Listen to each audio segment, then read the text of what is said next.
had not made her decision and that her team was printing out signs with multiple different candidates on it, ready to go at any moment. That is ABC's Selena Wang.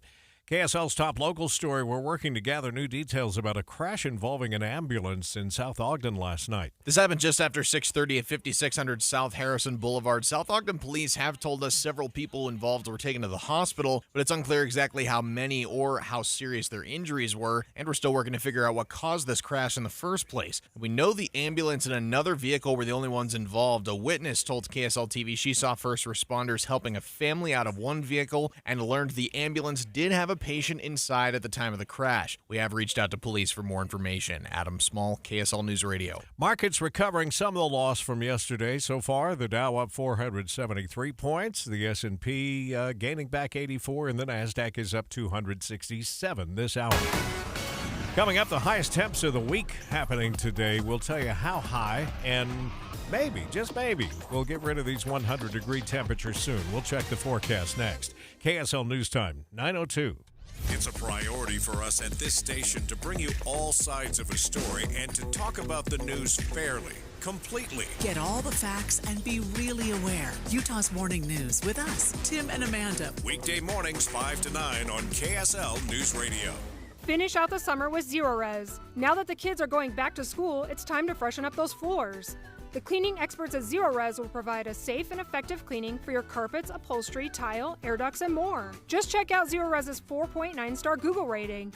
This month, get 3 rooms of carpet clean for $99, plus 20% off your air duct cleaning. Book online 24/7 at ZeroRes.com and mention that you want the KSL special. Spell it backward or forward, it's the right way to clean. Zero Res. Summer is the season of sun, fun, and freedom. Oh, yeah. And there's no better way to take advantage of every minute and every mile than with a low-rate auto loan from America First Credit Union. Plus, for a limited time, when you finance your new vehicle with America First, you can let your wallet enjoy some time off too, with no payments for 90 days. So make your summer move. Head to AmericaFirst.com to apply for pre-approval of your low-rate auto loan today. Eligibility, terms, conditions, and creditworthiness apply. Subject to change. Federally insured by NCUA. Equal Opportunity Lender. Seriously, this is what my money is doing. Playing games? Right now, Nicole's money is remodeling her kitchen. I don't know how to do that. Nicole said it's easy. She just called America First Credit Union and got a fantastic rate on a home equity loan. No! I'm calling America First. Get your money working. Visit AmericaFirst.com and get a 0.25% discount on our low-rate home equity loans. Subject to eligibility, terms, conditions, and property criteria. Federally insured by NCUA. Equal Housing Opportunity Lender. Hey, this is Dan, the laptop man from PC Laptops. Imagine struggling with a slow, outdated computer that takes forever to load anything, that randomly freezes up and is filled with viruses and malware. Now picture yourself with a powerful desktop or laptop that runs smoothly and efficiently, making your work and entertainment seamless. Take one home today. The new 2025 S1 desktop or SM3 laptop for only $999. You heard that right, $999. You get a blazing fast processor, 16 gigs of RAM, and over a terabyte of blazing storage for $999. What else do you get? Lifetime service warranty, and we have 12 months special financing on approved credit. Hurry in right now because supplies are limited, because at PC Laptops, we love you. Just check us out at PCLaptops.com. $999, PCLaptops.com. Transform your old, outdated kitchen with Half Price Granite. For a limited time, Half Price Granite is offering special pricing starting at $25 per square foot installed. That's lower than most big box stores. These prices are some of the lowest around. Granite, quartz, marble, and quartzite, all starting at $25 per square foot installed. Call 801-486-1700 or visit halfpricegranite.com. Half Price Granite, affordable luxury. Traffic and weather together, brought to you by Sinclair's DonoPay app, where you can save up to 20 cents a gallon. Here's Heather Kelly. We've got delays still in Utah County, both on 2100 North and Pioneer Crossing, all heading eastbound. between Redwood Road and I-15. Once you hop on I-15 and head northbound, you'll see the stop-and-go traffic from 2100 North all the way over the point of the mountain into Draper, and then a few more brake lights heading into South Salt Lake. You still have a bit of slowing on the 201 freeway as well, eastbound, trying to merge to where the 3200 West exit ramp is, but traffic there is clearing out pretty quickly. Advanced Window Products offer Graber window coverings, high-end quality with the best warranty. Save 30% off when you mention KSL. AdvancedWindows.com.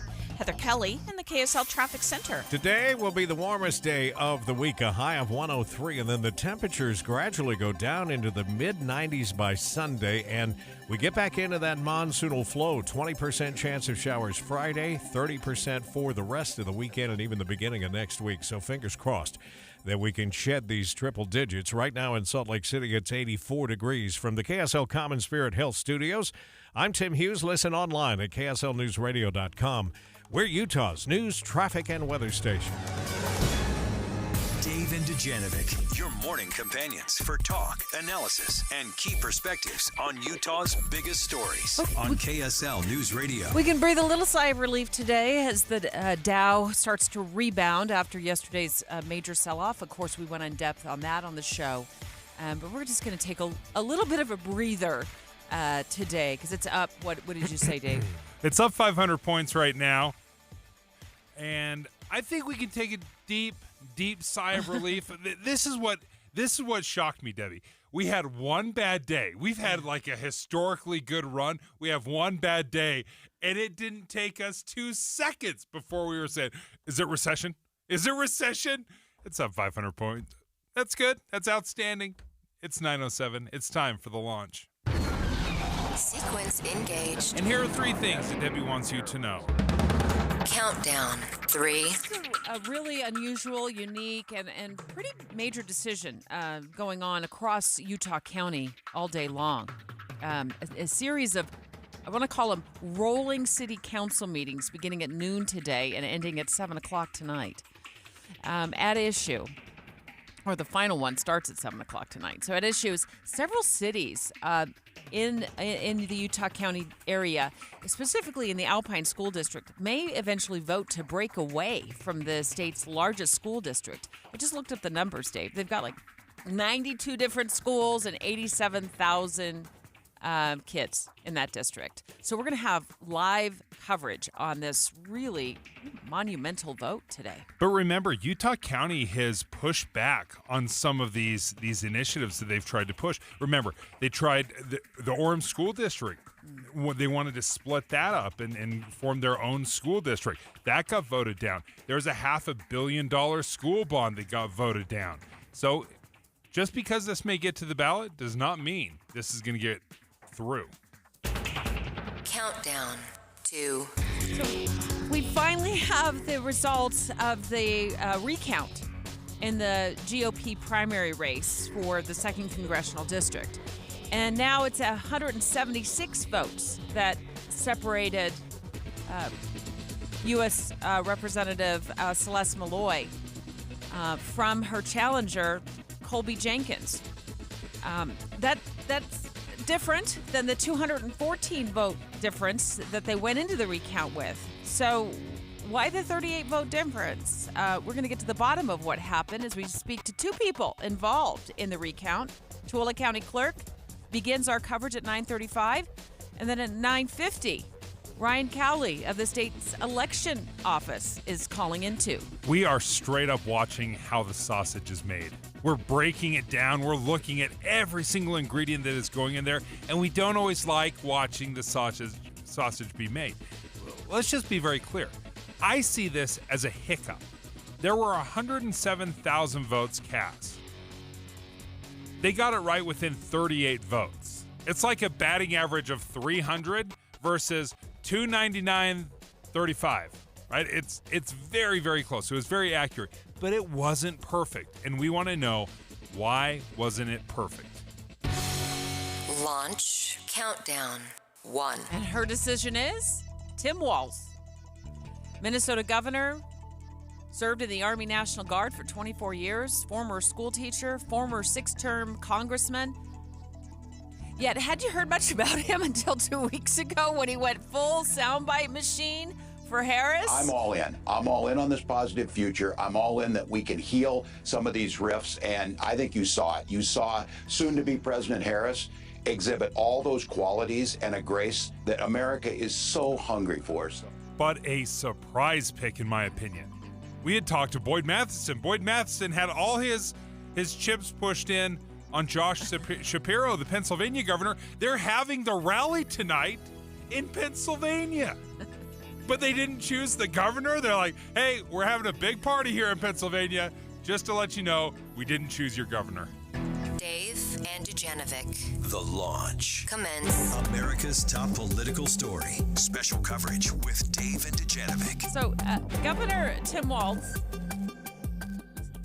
governor of Minnesota, starts cheerleading for Kamala Harris right after President Biden announces he's not going to be seeking a second term. And apparently, cheerleading has paid off for Walz. Hey, everybody. Minnesota Governor Tim Walz here, longtime school teacher. Excitement in the air. Feels like first day of school. And as a football coach, we're back on offense. Vice President Harris is bringing the energy, making sure she's going to be there to protect the democracy and get folks fired up, making sure we're protecting reproductive rights, working for the middle class, and bringing back some joy to our politics. So get out there, feel the excitement, get engaged. Let's win this thing in November. He's setting all the points, right?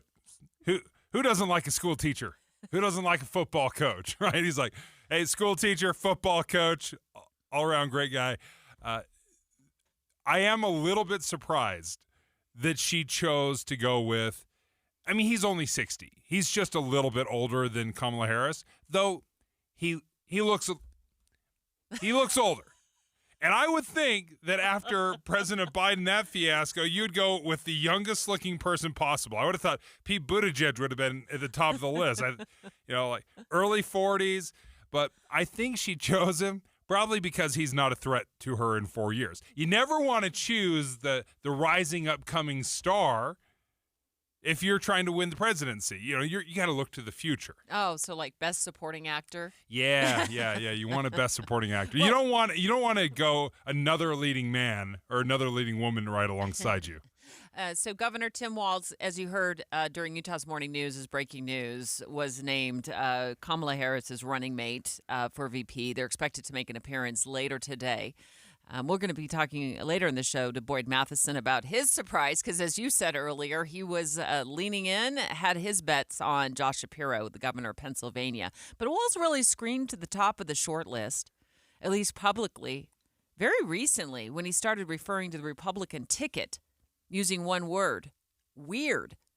Here he is on CNN. He actually explains why he chose that word, and it caught on. Listen to the guy. He's talking about Hannibal Lecter and shocking sharks and just whatever crazy thing pops into his mind. And I thought we just give him way too much credit. And I think one of the things is when you just ratchet down some of the the scariness or whatever and just name it what it is.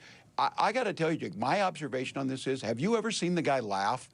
That seems very weird to me that an adult can go through 6.5 years of being in the public eye. If he has laughed, it's at someone, not with someone. Weird. That was the key word. And it caught on. And then everyone's like, I like that word. I'm using that word like crazy. But next, I think you bring up a great point. Why not Josh Shapiro? Some wonder if it's because of his religion. Some wonder if it's because of his pro-Israel stance. Those in the overly online left who are attacking Josh Shapiro's pro-Israel positions in a different way than they are attacking non-Jewish Veep contenders' positions, they're just telling on themselves. Dave and Dujanovic. A lot of us are filling our workdays with podcasts. When you're working, go to KSLNewsRadio.com. Click on Dave and Debbie's podcast and pick a topic and story length. Podcast with Dave and Debbie. Then get to work with KSL News Radio. Do you know why more homeowners choose Any Hour Services for help when it's time to replace their air conditioners? What's up, everybody? I'm Mike Wilson with Any Hour Services, and the main reasons people choose Any Hour Services is because of our people, processes, and convenience. People tell us all the time that there's just something different about having an Any Hour Services technician in their home. That's why most of our over 18,000 Google reviews mention our technicians by name. Another reason is our 7-step install process that we call the Any Hour Difference. It all starts with a needs analysis where you explain what you like and dislike about your current system. This helps us design and size a system that fits your comfort and efficiency preferences as well as your home's airflow requirements. As for convenience, most of our installs are completed in one day. We also have flexible, no money down financing options available, even if you've been told no in the past. So if you've been thinking about getting a new air conditioner, call Any Hour Services and schedule a free estimate today. Google Any Hour Services or schedule online at anyhourservices.com. No one helps more homeowners than Any Hour Services. Is it the beginning of a slowdown? Nearly everything on Wall Street is tumbling. Or just a bump in the road? The jobs report on Friday in the U.S. came in significantly weaker than expected. Get up to the minute updates on the U.S. economy and how it impacts your bottom line. We have you covered. Mornings and afternoons on KSL News Radio. This is the story of the one. As head of maintenance at a concert hall, he knows the show must always go on. That's why he works behind the scenes, ensuring every light is working, the HVAC is humming, and his facility shines. With Grainger's supplies and solutions for every challenge he faces, plus 24/7 customer support, his venue never misses a beat. Call quickgrainger.com or just stop by. Grainger, for the ones who get it done. Life hack number 7. Get an iPhone 12 on Straight Talk. Life hack. Here's how it works. You walk into Walmart, go to the electronics section, ask for iPhone 12 with 5G and a dual camera system, and select the new Silver Unlimited plan. They'll smile because it's a good plan. You get real unlimited data all for just $20 a month for the whole first year. Get it at Walmart or StraightTalk.com. Straight Talk. Less dollars, more sense. Taxes and fees apply. Requires activation of iPhone 12 and a new Silver Unlimited plan or higher end auto pay enrollment. $25 a month service credit applied for up to 12 months if eligibility requirements are met. For network management practices, visit StraightTalk.com. IVC is celebrating 20 years providing quality service in Utah. You've probably heard their saying by now. Life starts when the pain stops. IVC is the most trusted interventional and vein center in the state. And they've been voted Best of Utah Valley 10 years running. The 7 physicians at IVC provide state-of-the-art, comprehensive vein care with many years of experience. The team at IVC takes the time to get to know you and your veins so you're comfortable with the right diagnosis and the right treatment. Patients are like family at IVC. You've also heard many radio ads over the years with real people describing how IVC has dramatically improved their quality of life by eliminating the pain and discomfort caused by varicose veins. Well, what are you waiting for? Don't let vein disease slow you down even one more day, because life starts when the pain stops. Visit iVein.com today to set up a free screening. That's iVein.com. Hello, it's Congressman Blakemore here. It's my honor to represent the men and women at Hill Air Force Base and advocate for Northern Utah's defense community. This year, I was grateful to secure several wins for Hill in the National Defense Authorization Act for fiscal year 2025, including a pay raise for junior uniformed airmen, authorization for 2 military construction projects, and full funding for the Sentinel program, which will provide thousands of Utah jobs, modernize our ground-based intercontinental ballistic missile program, and usher in a new era of nuclear deterrence. My bill, called the Retained Skilled Veterans Act, was also included in the NDAA to remove the arbitrary 180-day waiting period for veterans who are seeking to transition to civilian service at the DoD after their time in uniform. My team and I are working hard, coordinating with Hill Air Force Base leadership and finding solutions to their needs and challenges. It's an honor to serve those who serve our nation, and I encourage all our service members and veterans to reach out at blakemore.house.gov if we can be assistance to you. Paid for with official funds authorized by the House of Representatives. You wouldn't trust a butcher to babysit your pet pig. You wouldn't trust a lumberjack to repair your antiques. Or a professional wrestler to be your massage therapist. So why would you trust anyone but AMCO to fix your car? For over 50 years, we've been the trusted experts in transmission repair. Check out AMCO's multiple financing options, so you can fix it fast and pay it off slow. AA MCO. With the 3 things you need to know this hour, I'm Tim Hughes. First, Vice President Kamala Harris has picked a running mate, Minnesota Governor Tim Walz. He was one of the finalists among Arizona Senator Mark Kelly. Second, at least 8 city councils will meet today to vote on whether the Alpine School District split should be up to voters come November. And third, several people were taken to the hospital last night after an ambulance and another car collided in South Ogden. We're working to figure out exactly how that happened. We're going to look for a high today of 103, and right now in Salt Lake City, not a bad morning, actually, with all that sunshine. It's 84. Let's get you back to David Dujanovic on KSL News Radio. Dave and Dujanovic. America's top political story. Special coverage with Dave and Dujanovic. Well, many thought Kamala Harris would select Pennsylvania Governor Josh Shapiro as her VP nominee. She did not. This morning, she announced that she has selected Tim Walz, who's the governor of Minnesota.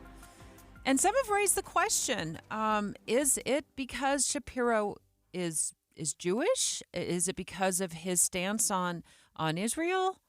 This is something that we saw yesterday in talking about how Josh Shapiro has had to walk back some of his pro-Israeli rhetoric. He's tried to soften some of that, and there's been a lot of pressure from the progressive wing of the Democratic Party to perhaps choose somebody else. And in fact, I just heard this from Massachusetts Congressman Jake Auchincloss, who was worried that that's exactly what happened, that they didn't choose Josh Shapiro, Pennsylvania governor, for VP because he was Jewish.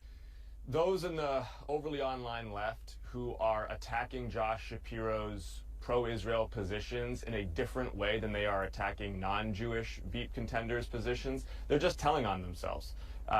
There is a strong undercurrent of anti-Semitism to that. It's unacceptable. A strong undercurrent of anti-Semitism in that. That's coming from Democratic Representative Jake Auchincloss. And what worries me here, Debbie, is I wish and I think, and in my heart, I think we're past some of this prejudice, the religious prejudice. We heard it back in the 50s with John F. Kennedy. Oh, he's Catholic. Right. It bubbled up again with Mitt Romney when he was running in 2012. Oh, he's a member of the Church of Jesus Christ of Latter-day Saints. Oh, he's Mormon, right? And now we're hearing it because Josh Shapiro is Jewish. That really disappoints me if that is the case. That really disappoints me because we've got to be better than that. Let's bring the Utah Democratic Party Executive Director, Tom DeSirent, on the line. Good morning. Hey, good morning. Happy to be with you today. Thanks for joining us. What is the Democratic Party's reaction here in Utah to the selection of Governor Walz from Minnesota and not Josh Shapiro from Pennsylvania? Yeah, you know, I was actually a huge Walz fan. I have been for a while. I think he's done a lot of incredible stuff in his state.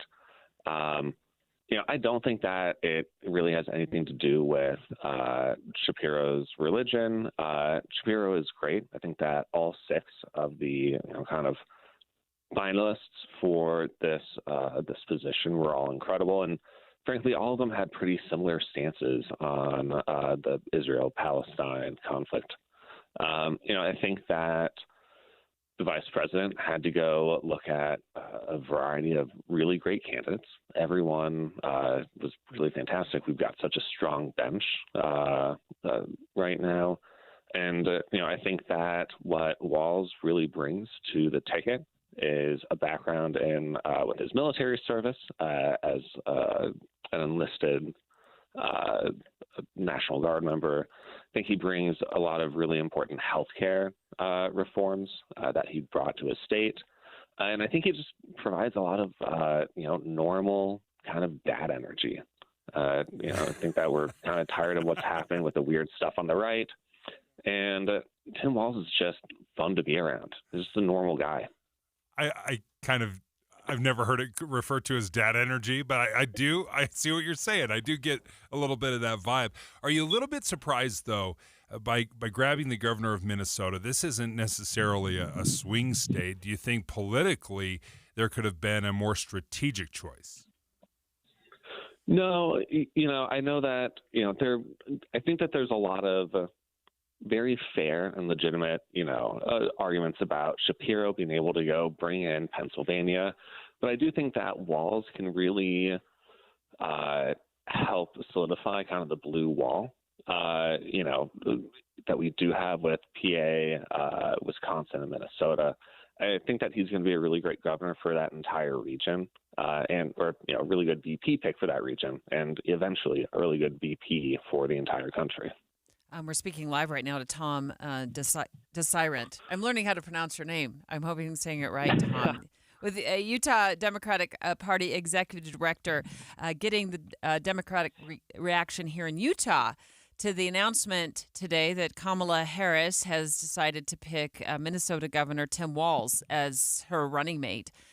Dave brought up earlier today, and I'm going to just lay this at his feet, not mine. Because, look, the guy's only a couple years older than me, and Dave brought up that he's 60.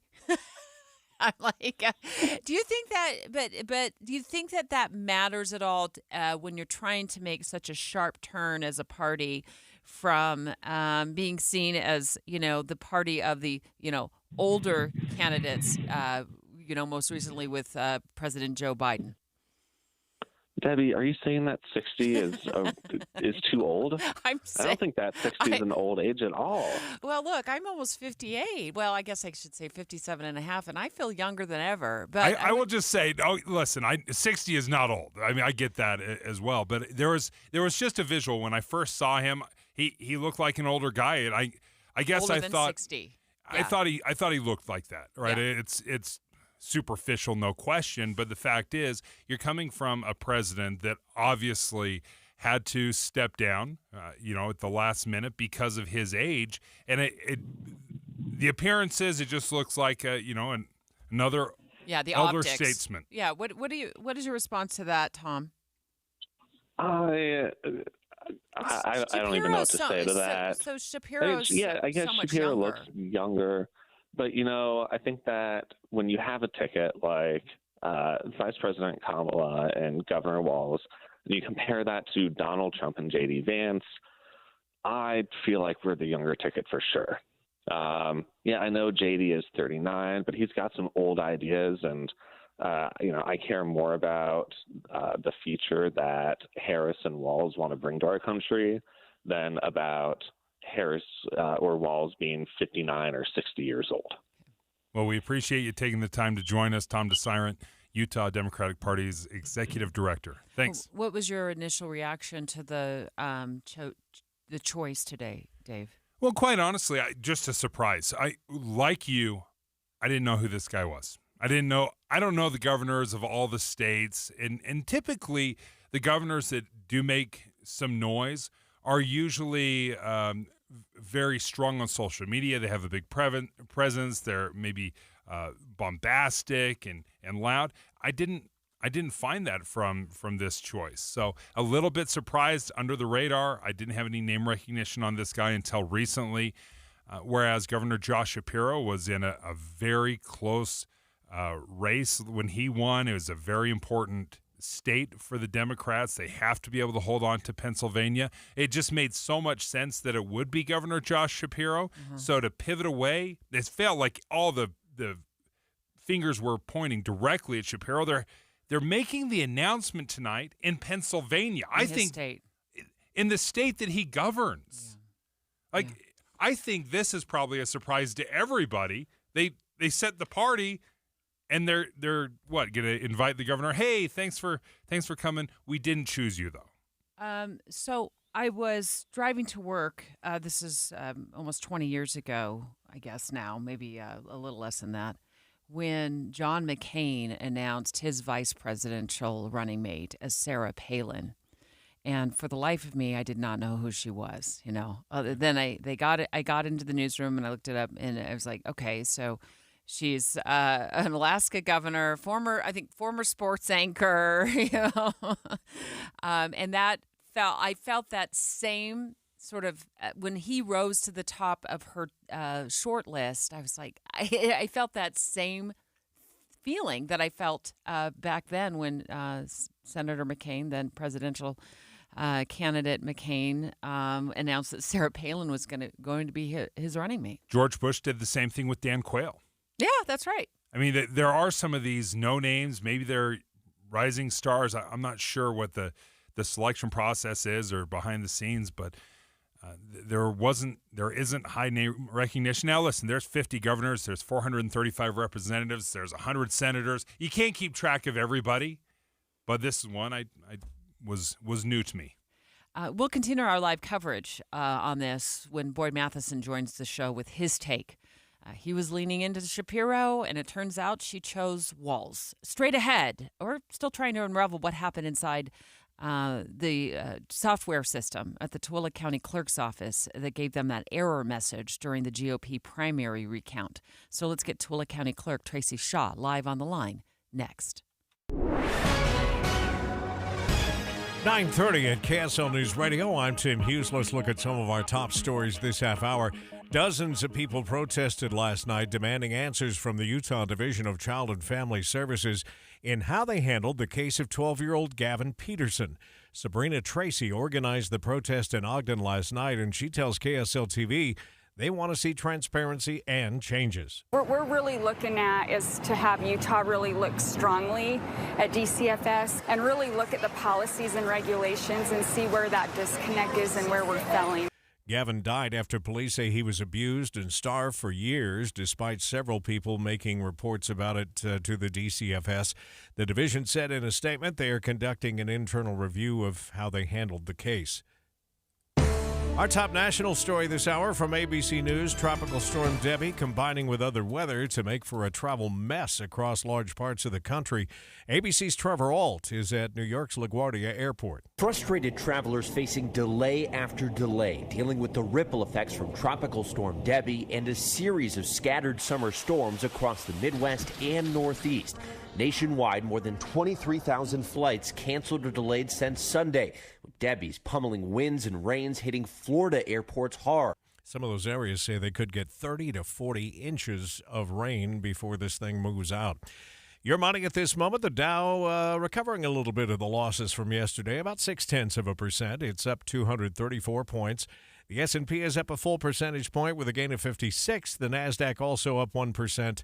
On the plus side by 164 this hour.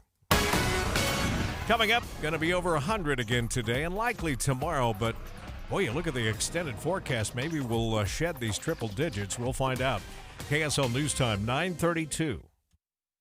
Here's a way to get breaking news updates anywhere you go. At the store or in a work meeting, you can get breaking news on your phone. You can quickly read it, swipe, or click for more. It's super discreet, super fast. That's the app for KSL News Radio. When I joined Salt Lake City Fat Loss several months ago, I was hoping for huge results. That's what I was really going for. I wanted big results, and they said that they had the secret to losing up to a pound of fat every day. Now, many clients will lose 20 to 30 pounds in a month or two. I lost 25 pounds in just 3 weeks. I lost 57 over 2 months, and I did it safely and naturally, without surgery, without injections, no point counting. It was very easy to follow and remember what the program is. No insane exercising. That was another thing that I was worried about. I'm like, am I going to be waking up to run 3 miles and then finishing the evening with a 10-mile run? I was worried about a huge exercising program. No, in fact, there's no exercising on the big loss phase of Salt Lake City fat loss. So if you're interested and you want to see big results, which will help keep you motivated, that's what it did for me, go ahead and visit Salt Lake City Fat Loss. Get a free consultation. You're going to get $200 off if you use my name, Dave Noriega. Just go to slcfatloss.com. That's the website. Go to slcfatloss.com. We just want to have enough money for retirement. And travel to visit our grandchildren. I understand. That's why at Fisher Investments, we start by getting to know each other, so I can learn about your family, lifestyle, goals, and needs, allowing us to tailor your portfolio. What about commission-based products? We don't sell those. We're a fiduciary, obligated to act in your best interest. So how do your management fees work? We have a simple management fee based on the value of your portfolio, so we do better when you do better. We appreciate that kind of transparency. We also check in with you regularly to keep you up to date on the markets and your portfolio. What other services do you offer? As a client, you have access to resources on investing, financial planning, estate planning, Social Security, Medicare, and more. Wow, it sounds like Fisher Investments has everything we need. At Fisher Investments, we're clearly different. Learn more at FisherInvestments.com. Investing in securities involves the risk of loss. Our friends at Utah Community Credit Union want to lower your auto payment.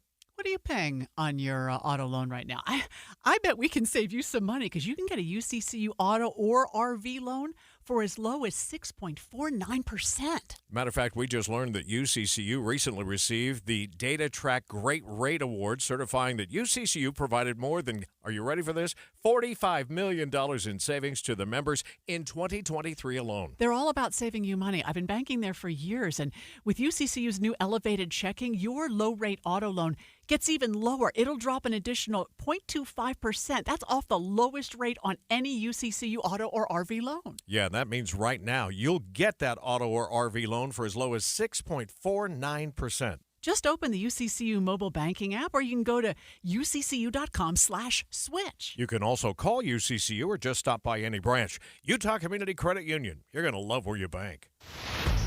Traffic and weather together, brought to you by Sinclair's DinoPay app. Save up to 20 cents a gallon. Heather Kelly's in the traffic center. A crash southbound I-15 in Midvale. This is right near the 7200 South exit ramp. You've got multiple vehicles involved in this one. The right lane and shoulder are blocked. Traffic backed up kind of at a crawl all the way back to 5300 South in Murray. Now, I see a lot of people actually pushing one of the vehicles down the freeway trying to get it out of traffic, so use caution there. You still have delays northbound I-15 trying to get out of Utah County over the point of the mountain to Bangerter Highway. That was all due to earlier issues in Utah County. Heather Kelly in the KSL Traffic Center. Today, going to be hot, 103 degrees. Tomorrow, we'll lower that just a little bit, but still triple digits on 100 expected. As you look at the week rolling out, 98, 99, and then for the weekend, a 30% chance of showers, and we drop to the lower 90s to start the week next week. Right now in Salt Lake City, it is 88 degrees. From the KSL Common Spirit Health Studios, I'm Tim Hughes. Listen online at kslnewsradio.com. We're Utah's news, traffic, and weather station.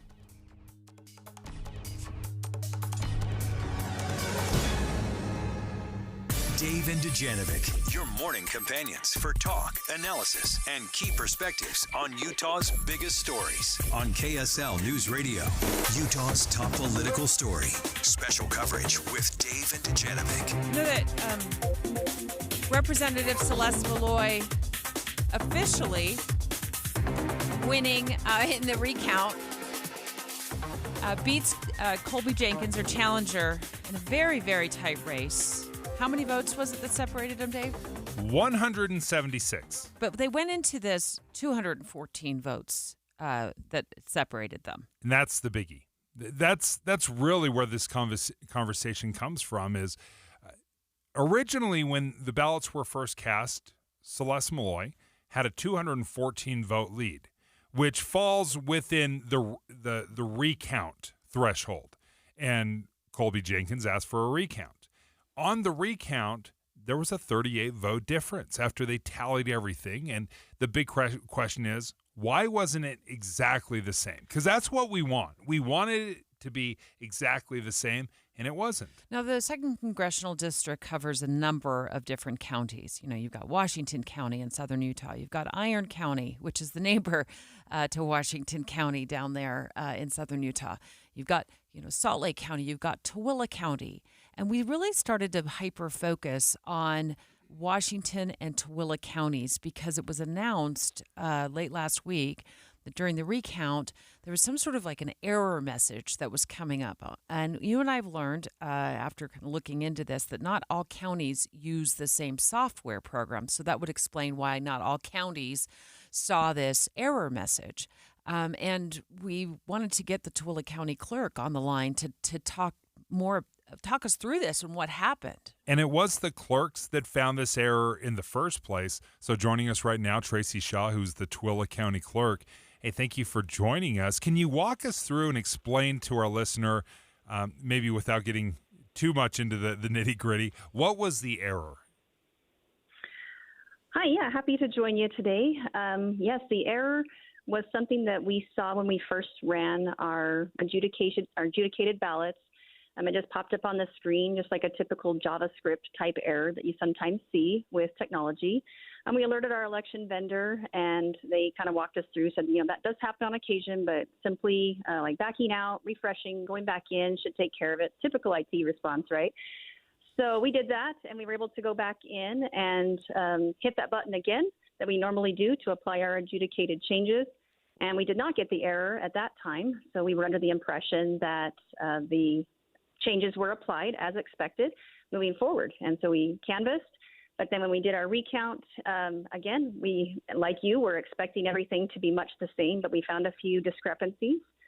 And so we reviewed our adjudications to see if maybe we as humans had made a mistake during that recount process, but we found 0 mistakes.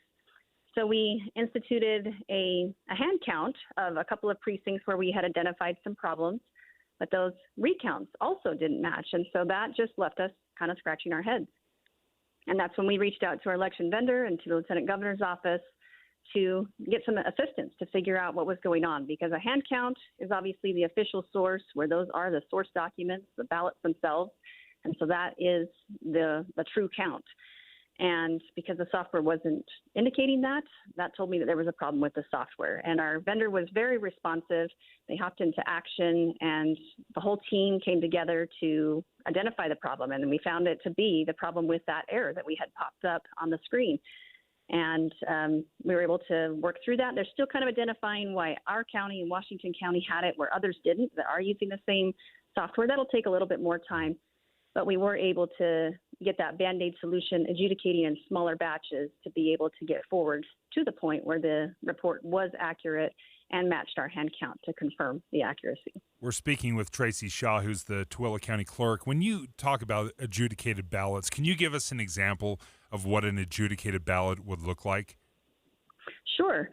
Adjudicated ballots are those that our tabulators can't read correctly, in that if a voter makes a mistake on their ballot, they fill out an oval for a candidate, then they change their mind and they scratch that name out, but then they fill out the oval for the second candidate, circle that name, something like that tells us as clerks they meant to vote for the second candidate, but the machine would read that as a vote for both because both ovals are filled out. And if you vote for more than one candidate when there's only one seat, the machine would read that as what we call an overvote, meaning neither candidate would get a tally in this case. But we as clerks can go in and look at that and see, we can tell as a human that the voter intended to give credit to that second candidate, and we can give a tally by removing the credit for that first oval so that a tally can be given for the candidate they intended. So does the machine spit out that adjudicated ballot? Does it spit it out and say, hey, will you look at this one? Or does it take a digital copy? How does that work? It's doing a little of both. It does take a digital image every time we put a ballot through the tabulator. It takes a picture of every ballot, adjudicated or not. And it does kind of flag it, say, hey, we have a ballot here that's reading as an overvote, and we want you as humans just to look at it to see if there is anything that the voter has indicated that would require a change of the way that the machine initially read it.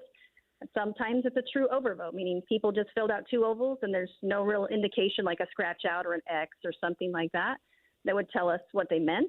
And that will remain an overvote. We don't change that if we can't tell what the voter intended. But if there is something that's clear there, then we do make a change there, and we have to apply that change in the software in order to give the adjusted tally marks. So just so I'm clear, as we go into our next interview with Ryan Cowley from the State Elections Office, Tracy, it sounds like when you did an audit there at the end, things were not matching up. Is that kind of the basic way to understand this? And then that's when you had to go in and start hand counting. That's correct.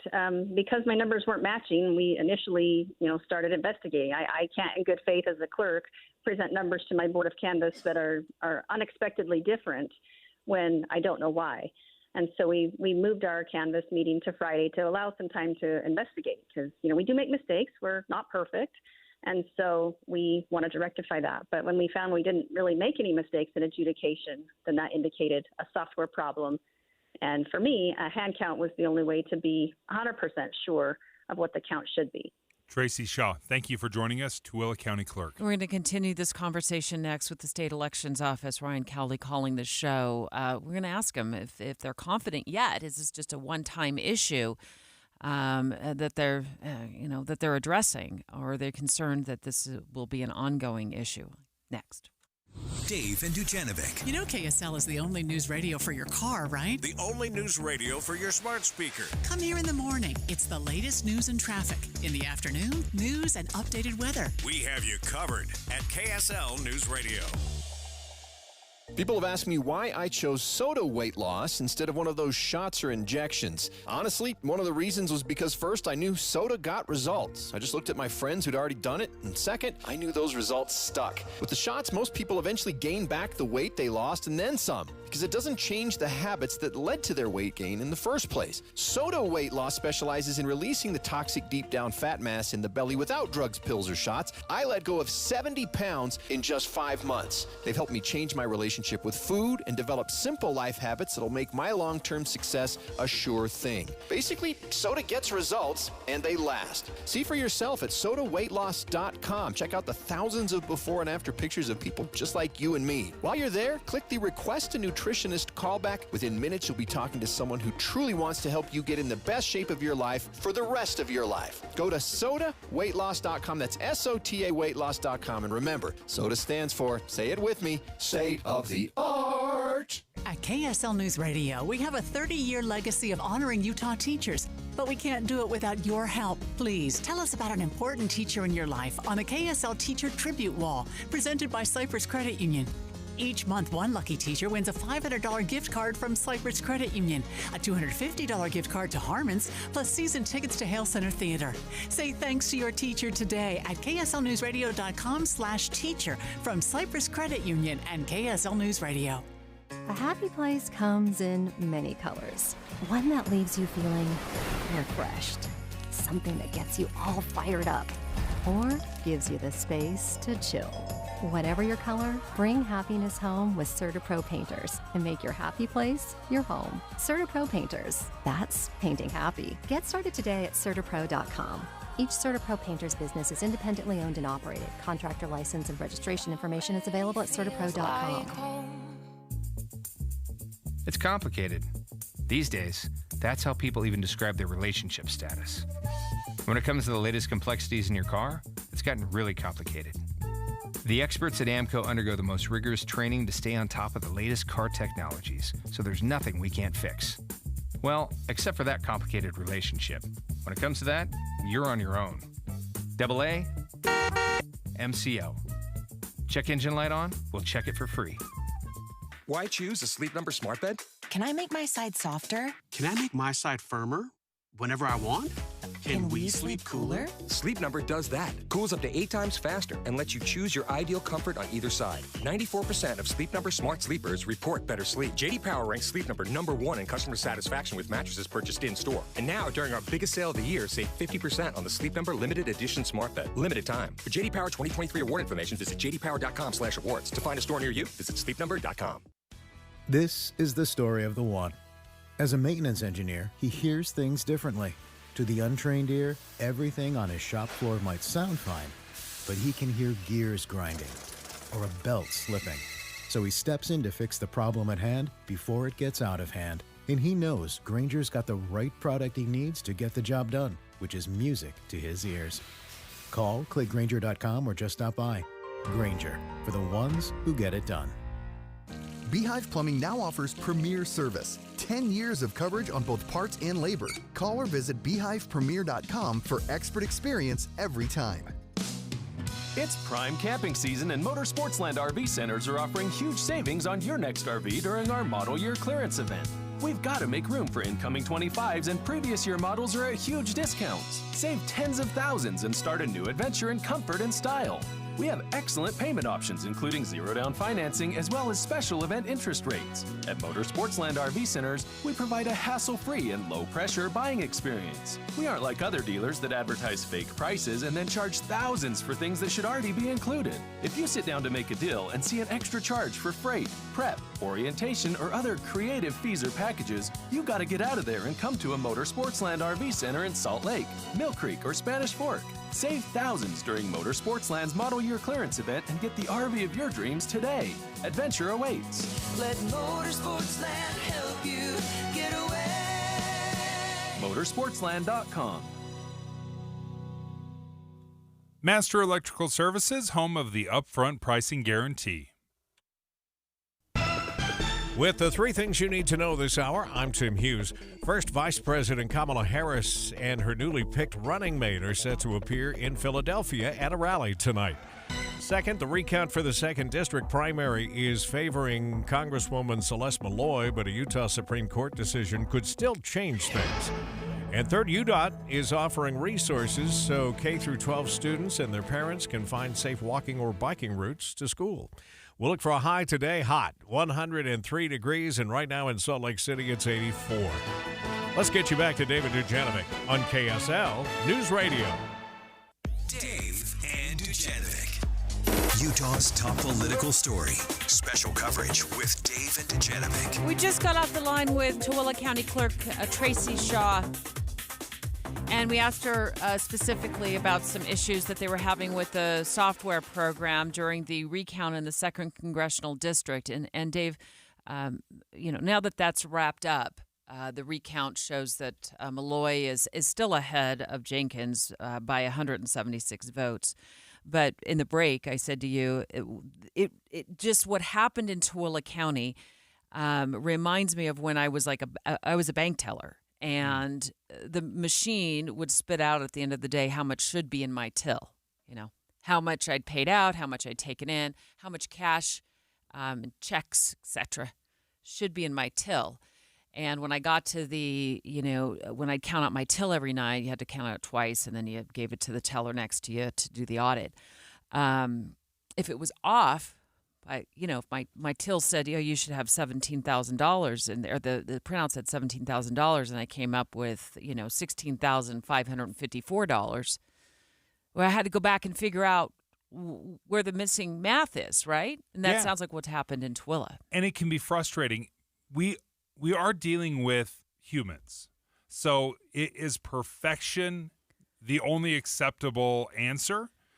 That's a good question. I don't know. We don't have recounts very often. So the fact that Celeste Malloy on the initial count was up 214 votes, and now she's just up 176, or she wins with 176, that 38 votes. That's what's giving us pause. And that's where Tooele County Clerk Tracy Shaw said they went in and they started hand counting. Because my numbers weren't matching, we initially, started investigating. I can't, in good faith as a clerk, present numbers to my board of canvass that are unexpectedly different when I don't know why. And so we moved our canvass meeting to Friday to allow some time to investigate because, we do make mistakes. We're not perfect. And so we wanted to rectify that. But when we found we didn't really make any mistakes in adjudication, then that indicated a software problem. And for me, a hand count was the only way to be 100% sure of what the count should be. And we're talking about over 107,000 votes that were counted and a difference of 38. Ryan Cowley joins us right now, Director of Elections for the state of Utah. Ryan, are we aware of this? How normal is this? Or is it just because we had a recount that we're aware that there was some disparity? Yeah, this is the first time I've been doing elections since 2005. This is the first time we've come across this kind of an issue. And, one of the things with the recount is that's really the point. When it's that close, you look at a congressional district, that's a lot of votes. As you mentioned, roughly 107,000. That's a lot of votes. And so to be within 0.25%, 214 votes, the recount is that deep analysis into it. And, fortunately in Tooele, they did find a discrepancy. Well, unfortunately that they found it, but good work by the clerk to recognize that discrepancy and investigate further. And in Washington County, they also have the same error, and their clerk immediately recognized that there was an issue and investigated further as well. So good job by those two clerks to recognize that there was something amiss in their numbers. And, unfortunately, we did find a software error that did affect these ballots, but, it was identified. It was verified that it did not affect the outcome in any of the other counties. So we do have confidence in the outcome of this recount. Ryan, how do you ensure that this won't happen during the general election? Yeah, so going forward, we will take every precaution. We do have a report that's available on the Lieutenant Governor's website. One of the recommendations that we have is to suspend indefinitely the use of electronic adjudication while we can investigate further. We know what caused the discrepancies. We know the exact error that was received. We don't know exactly what triggers that error. And until or unless we have absolute confidence that this won't occur again in the general, we will not proceed. And in the meantime, we're going to do, some further investigation and research into exactly what caused the problem. We'll work with the vendor to identify, what triggered it, as well as, any future checks that we could have to continue to ensure that our elections do have the accurate results and reflect, the votes that people cast. The two problems that we saw were in Tooele County and Washington County, but they're not the only counties using this system, right? Why wasn't this popping up in other places? Correct. Yeah, because they didn't get the same error. So within the software, these two counties got a very specific error. And so we analyzed all the other systems looking for that error. We also did some other checks that would have identified this issue, and we're confident that this did not occur in the recount in any of those other counties that use ES&S. So, Ryan, when we talk about, and by the way, we're speaking with Ryan Cowley's the Director of Elections for the state of Utah, and we're talking to him about the GOP primary recount that just happened. Celeste Malloy still ahead. But by fewer votes than over Colby Jenkins. The difference now is 176 votes. When we went into the recount, it was 214 votes and difference. And that Jenkins kind of closed in a little bit, but not enough at this point. So when you look at this software error, it just, am I clear when I'm thinking it just really has to do with the adjudicated ballots, which are the ballots that, maybe whoever voted mismarked a bubble, scratched it out, and then decided to mark in another bubble instead. So are those the only ballots that were affected by the software error? Yes, those are the only ballots that were affected, were those adjudicated. And it wasn't all of the adjudicated ballots. Some of them did get accurately tabulated, but there's a portion of those when this error occurred that did not get applied to the totals. So we still don't know exactly why this error was triggered, because there were other adjudicated ballots that were maybe overmarked that didn't trigger an error. We don't know. Do we know what it was about those specific ballots, or have we been able to narrow it down to say, oh, it was these three ballots because they drew, big red hearts on them, instead of the black dots? Yeah, we don't know the cause of the error at this point. We do know the result of the error and what the harm that it caused, but we do not know the cause at this point. All right. And so the future, the resolution going forward would be to what, hand count adjudicated ballots? Is that what you said? Yeah, we need to review that and come up with a process. But for the time being, until we know more details and have a absolute crystal clear notion of what causes this error or any fixes going forward, that's what we're going to have to explore for November, is what the alternative would be to doing this electronically. Ryan Cowley, thank you for joining us, Director of Elections for the state of Utah. Okay, well, it's good it was caught. Good Certainly. It was caught, but frustrating we can't figure out what it was about those ballots that triggered the error, right? I mean, the software system and the machines, they will recognize when something is overmarked. There's a process for it. So why it threw an error, that's the head scratcher. And it sounds like the reason they figured it out is because they were doing the recount, right? So yeah, the numbers weren't being tabulated. They weren't adding up. So maybe it's a good thing that Jenkins asked for a recount. I mean, he was certainly within his legal rights to do so, but it's a good thing. It might have uncovered something that could have been a bigger issue down the road. It sounds like they're working with the software company to work through it. We'll keep you posted, but glad to, at least try to get to the bottom of what was going on with that software error, not only in Tooele County, but in Washington County as well. Straight ahead, Utah's first lethal injection in more than 2 decades, set to take place early Thursday morning. The KSL5 investigative team joins us up next to talk about the drugs they plan to use in the execution. KSL Salt Lake City. From the KSL Common Spirit Health Studios, this is KSL News Radio, Utah's news, traffic, and weather station. It's 10 o'clock at KSL News Radio. I'm Dan Bomas. KSL's top story this hour. Weber County deputies were involved in a shooting yesterday at an apartment in West Haven. A family member had called about a man with a gun who is threatening suicide. When deputies tried to communicate with the man, they say the situation escalated. Two of the deputies fired shots. The man died at the scene. They say they were able to get everyone else out of the home safely, including children.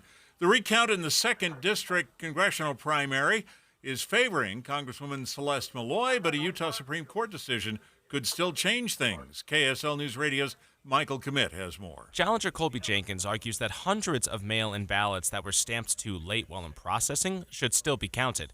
Many of these postmarked votes come from Washington County, where he led a commanding lead over Representative Malloy. Still, KSL legal analyst Greg Skordas says this argument is a bit of a stretch. People can drop their ballots off at various locations, including most county clerk's offices. So there's really no excuse for mailing your ballot late. Skordas says ballots are sent out early with enough time for travel, but a favorable ruling could still close the gap. Michael Commit, KSL News Radio. Our top national story this hour from ABC News. Vice President Kamala Harris has chosen Minnesota Governor Tim Walz to be her running mate. He's a former high school teacher, high school football coach, National Guard member, and a 6-term member of Congress. Your money at this moment, the Dow Jones average recovering some lost ground from yesterday, 464 points up today on the Dow, and the NASDAQ is up 289. Our KSL weather. We'll see hot weather again today at 103. They predicted high. That's next. KSL News Time, 10:01. News doesn't just mean information or dates. It's the story of our local history being told in real time. Be a part of the story. This is Tim Hughes and Amanda Dixon. We hope to be a part of your story. We have you covered on KSL News Radio. This is the story of the one. As head of maintenance at a concert hall, he knows the show must always go on. That's why he works behind the scenes, ensuring every light is working, the HVAC is humming, and his facility shines. With Grainger's supplies and solutions for every challenge he faces, plus 24/7 customer support, his venue never misses a beat. Call quickgrainger.com or just stop by. Grainger, for the ones who get it done. Hey everyone, it's Ted from Consumer Cellular, the guy in the orange sweater, and this is your wake-up call. If you're paying too much for wireless service, you don't have to keep having that nightmare. Consumer Cellular has the same fast, reliable coverage as the leading carriers for up to half the cost. So why keep spending more than you have to? Seriously, wake up and call 1-888-FREEDOM or visit consumercellular.com. Savings based on cost of Consumer Cellular single line 1, 5, and 10 gig data plans with unlimited talk and text compared to lowest cost single line postpaid unlimited talk, text, and data plans offered by T-Mobile and Verizon January 2024. For over 22 years, speaking on business on KSL News Radio has been a beloved tradition, celebrating our heroic business leaders and Utah consumers who have helped build one of the strongest state economies in the nation. Now, under the stewardship of the Salt Lake Chamber and hosted by Chamber President and CEO Derek Miller, the program continues to shine a spotlight on those who make Utah's business environment dynamic and thriving. With his expertise and passion, Derek brings the stories of our business community to life. As part of the Salt Lake Chamber, Speaking on Business is proud to continue its legacy of highlighting inspiring stories, trends, and special guests. Support Utah businesses now and be part of Utah's thriving economy. More information can be found at slchamber.com. That's slchamber.com. That precious cool air inside your house shouldn't be seeping out through old drafty windows, but if it does, get stylish new windows and frames at factory direct pricing from Advanced Window Products. This is Jeff Kaplan. Advanced Window Products has been building windows here in Salt Lake City for 38 years. But even if you don't need windows, they can give your interior a fresh new look with blinds, shades, and shutters from Graber. They offer custom crafted window treatments featuring the trendiest designs, premium materials, materials, and quality without compromise. Advanced Windows offers start-to-finish service with shorter lead times so you get your custom blinds, shades, and shutters sooner. Call them for a free in-home consultation with their designers. It's a no-pressure experience, and if you need new windows, $2,500 off on 10 windows or more. Or if you need window treatments, it's Advanced Window Products. 801-850-9100. That's 801-850-9100, or go to advancedwindowsusa.com. Traffic and weather together, brought to you by Sinclair's Dino Pay app. Save up to 20 cents per gallon. Here's Heather Kelly. Well, crews are still dealing with a crash southbound I-15 right at 7200 South in Midvale. At least 6 vehicles pulled over to the right shoulder, plus the emergency vehicles, and that is keeping traffic pretty slow and backed up to 53rd South in Murray. Other than that, you're going to be at pretty good speeds, especially on the east and west side belt routes, I-80 going through Parley's Canyon, but you're still going to have some slowdowns on the 201 freeway eastbound as you approach 3200 west, where you have a new traffic pattern, and for people trying to get onto the 201 freeway from Bangerter. Business owners, get schooled on the ABCs of asphalt and concrete before fall. GoPave Utah can educate you on getting the most life out of your parking lot. Visit gopavutah.com. Heather Kelly in the KSL Traffic Center. Hot again today with a high of 103, 100 tomorrow, high 90s going into the weekend. And there's an increasing chance of thunderstorms later in the week. And right now we're at 88 degrees. It's sunny. I'm Dan Bomas from the KSL Common Spirit Health Studios. Listen online at kslnewsradio.com. We're Utah's news, traffic, and weather station. Dave and Dujanovic, your morning companions for talk, analysis, and key perspectives on Utah's biggest stories on KSL News Radio. The execution of Tabor and Honey. In-depth coverage on KSL News Radio. Honey's defense team has now asked the governor to push pause on his execution.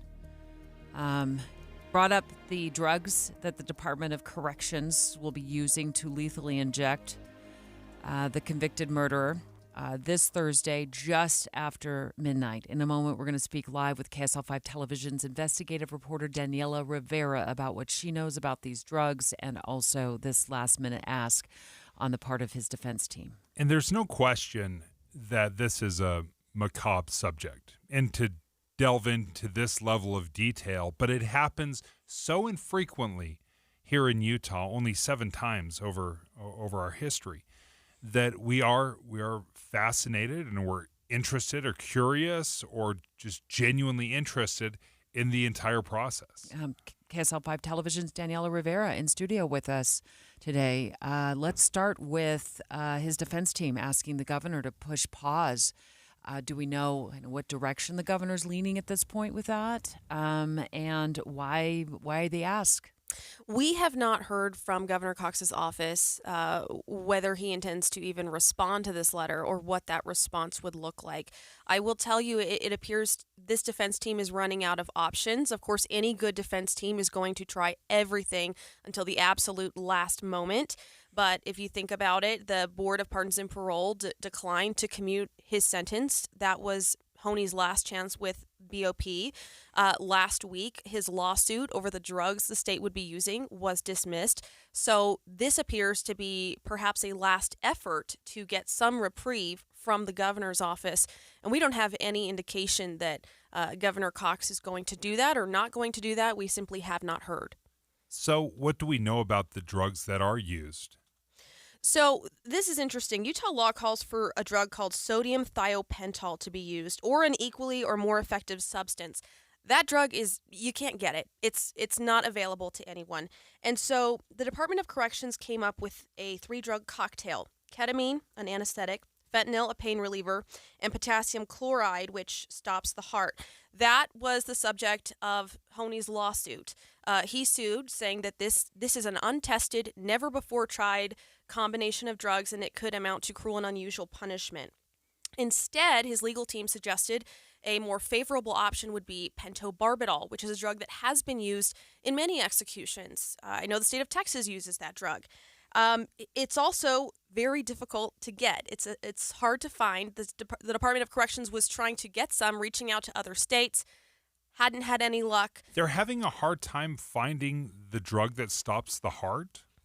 This particular drug, pentobarbital, one that has been tested and used, and one that has been declared constitutional, yes. Okay. They were having a hard time finding it. Well, news articles are published saying they're going to try this new combo. And then we know an individual reaches out to the Department of Corrections and says, hey, I can get you in touch with a supplier for pentobarbital. They start looking into that. They decide to go that route for the price of $200,000 for 3 doses of pentobarbital. $200,000 for just 3 doses? And to put that in perspective, the 2 doses of their drug cocktail was going to cost about $7,900. However, I said, why are you spending all that money on the drugs? And they said, well, we did the math. We knew that this untested combination would likely get tied up in long legal challenge. They anticipated they'd spend more than the $200,000 just pushing it through the courts. So they decided to go the pentobarbital route. And spend more money. Is that accurate? So they spent the $200,000? They're planning to spend that. spend that to get those drugs. So they're just doing the calculation saying that this other cocktail is a lot less expensive, but court battles, getting this through would end up costing taxpayers a lot more in the end. Yes. Okay, I'm just trying to make sure I understood the reasoning on that. So why the cloak and dagger? Why do we not know who this supplier is? Why is it like akin to, hey, buddy, meet me in the back alley? Like, shouldn't we know exactly who this supplier is, where it comes from, how to get it? This shouldn't be secretive, should it? Utah lawmakers decided they wanted it to be secretive. So we have a secrecy statute in our law that says you cannot know the identity of people who are carrying out executions, and you can't know the identity of people who are involved in getting supplies, such as drugs, for these executions. That secrecy statute is very common in death penalty states. So, they exercise that because I've covered several executions here in the state of Utah, and firing squad executions. They have they have the names of people that were in charge, behind pulling the trigger, and we still don't know the names of some of those individuals. And you're talking decades later, so they are very, very secretive about it. And I guess the argument would be that they're trying to protect these individuals or these companies because it is such a distasteful thing that we take upon ourselves. Well, there's a lot, as you know, Dave. I don't need to tell you this. There is opposition to the death penalty, and I remember, I've covered so many protests. I know we probably all have at some point, and I don't even want to say it because Dave, I know your family is been in the middle of this very battle for decades because your grandmother and your aunt were heinously murdered at their cabin in Oakley, and one of those defendants sits on death row, which may be a surprise to some of our newer listeners to hear. Yeah, and this is something that we've followed closely, and it is a community. Oftentimes, families or victims' families, we communicate and we talk, and we have some, because it is a long process. It is decades. To see somebody be executed and go through the appeals process and all of these layers that pop up. And Danny, give us an idea. We haven't heard a lot from the family of Claudia Ben. We have reached out, though. Absolutely. We've reached out to people we think might be connected to them to see if they want to talk. And our goal in doing that is to make sure that their voices are heard in this and represented, should that be what they want. If they don't want to participate in that process, we completely understand that too. As journalists, we just have to do our due diligence to try and reach out, and we certainly have done that. And the only real input we've heard from them was in Honey's commutation hearing. They did speak publicly. We were asked to not record their faces, and of course we respected that. They don't seem to be terribly interested in the media spotlight on them right now. It seems like they are reaching potentially the end of a very long road. And as they walk through that, they may not want to be sharing their story publicly in the way that other families might, and we respect that. Daniela Rivera, thank you for joining us from KSL 5 TV and the investigative reporter there. And I look back at an article, Debbie, from the Deseret News back in 1999 when the judge, gave this. He made a statement. He said, "This was not a sentence I gave to the defendant. He earned it. If this isn't a death penalty case, I don't know what is." Dave and Dujanovic. Dave and Debbie go out of their way to make sure you hear all sides of a story. They're working the phones to get several viewpoints on for you. Hi, it's Tim and Amanda. We get you the full story, too. We have you covered on KSL News Radio. At Common Spirit Health, we know that lifelong health and well-being starts with primary care. So we have doctors and providers who see you, hear you, know you, and understand you. Because understanding you means understanding your needs. And that leads to a deeper knowledge of the prevention, wellness, and treatment options that may be best for you. It's primary care that treats your whole family like family. It's primary care with human kindness. Discover all the ways you can find and connect with a primary care provider at mountain.commonspirit.org. Is it the beginning of a slowdown? Nearly everything on Wall Street is tumbling. Or just a bump in the road? The jobs report on Friday in the U.S. came in significantly weaker than expected. Get up to the minute updates on the U.S. economy and how it impacts your bottom line. We have you covered. Mornings and afternoons on KSL News Radio. In 2024, dating is a disaster. We've been ghosted, Breadcrumbed. stuck in situationships. Hi, I'm Debbie. I'm Caitlin. Welcome to our new podcast, Dating at Her Age. Dating has been so dicey for us, we asked KSL, can we launch an all-new podcast about it? People use these dating apps. You're not really dating when you're on the dating app. Dating at Her Age, brought to you by Mountain Home Services. A new episode drops every Thursday on KSLNewsRadio.com. Time for a crucial conversation about your health and weight loss goals. Everyone wants fast results, but such results usually come with side effects. And such an approach is completely unsustainable. That's why I chose SOTA Weight Loss. Its SOTA stands for state-of-the-art weight loss. It's swift, safe, and most important, sustainable. You know, with those fad diets and diet drugs, you have to ask the crucial question, is it safe? And what happens when you stop taking the drugs? Sadly, most people gain the weight back and a little bit more. SOTA is the real, lasting, natural solution to letting go of weight and belly fat with no drugs, no side effects for real results. You know, I swiftly lost 37 pounds in 90 days, and I've sustained that exact weight for over 2.5 years. That's real, sustainable success. So do you want swift, safe, sustainable results?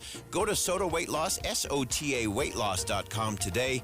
Again, SOTAweightloss.com. Hey, it's me, your liver. You know, the organ that helps you recover every weekend after pizza, donuts, and all those drinks. When you have a headache, you take an aspirin. You have a stomach ache, you pop an antacid. But where's the love for your best buddy, the liver? The least that you could do to help me stay healthy is take Active Liver from New Nordic. Active Liver tablets contain high-quality, all-natural ingredients like milk thistle, globe artichoke, and turmeric extracts, which are proven to keep me healthy and you feeling your best. Active Liver provides an easy daily detox and helps protect me all year long. So let me make you an offer you can't refuse. You take care of me with Active Liver, and I keep taking care of you. Capiche? See for yourself why Active Liver is Scandinavia's #1 liver health supplement. You can find Active Liver at CVS and online at Amazon, Target.com, or directly from NewNordicUSA.com. Again, find it in stores at CVS or online at Amazon, Target.com, or NewNordicUSA.com. Any Hour Services can make sure your AC keeps you cool this summer. Whether you need a tune-up, repair, or just a second opinion about replacing it, call Any Hour Services or visit anyhourservices.com. Hi everyone, it's Congressman Blake Moore here, representing Utah's priorities in Congress and providing top-notch constituent services at the heart of everything Team Moore does. We've had great success helping Utahns with expedited passports, visa processing, veterans benefits, immigration petitions, retirement issues, tax returns, and much more.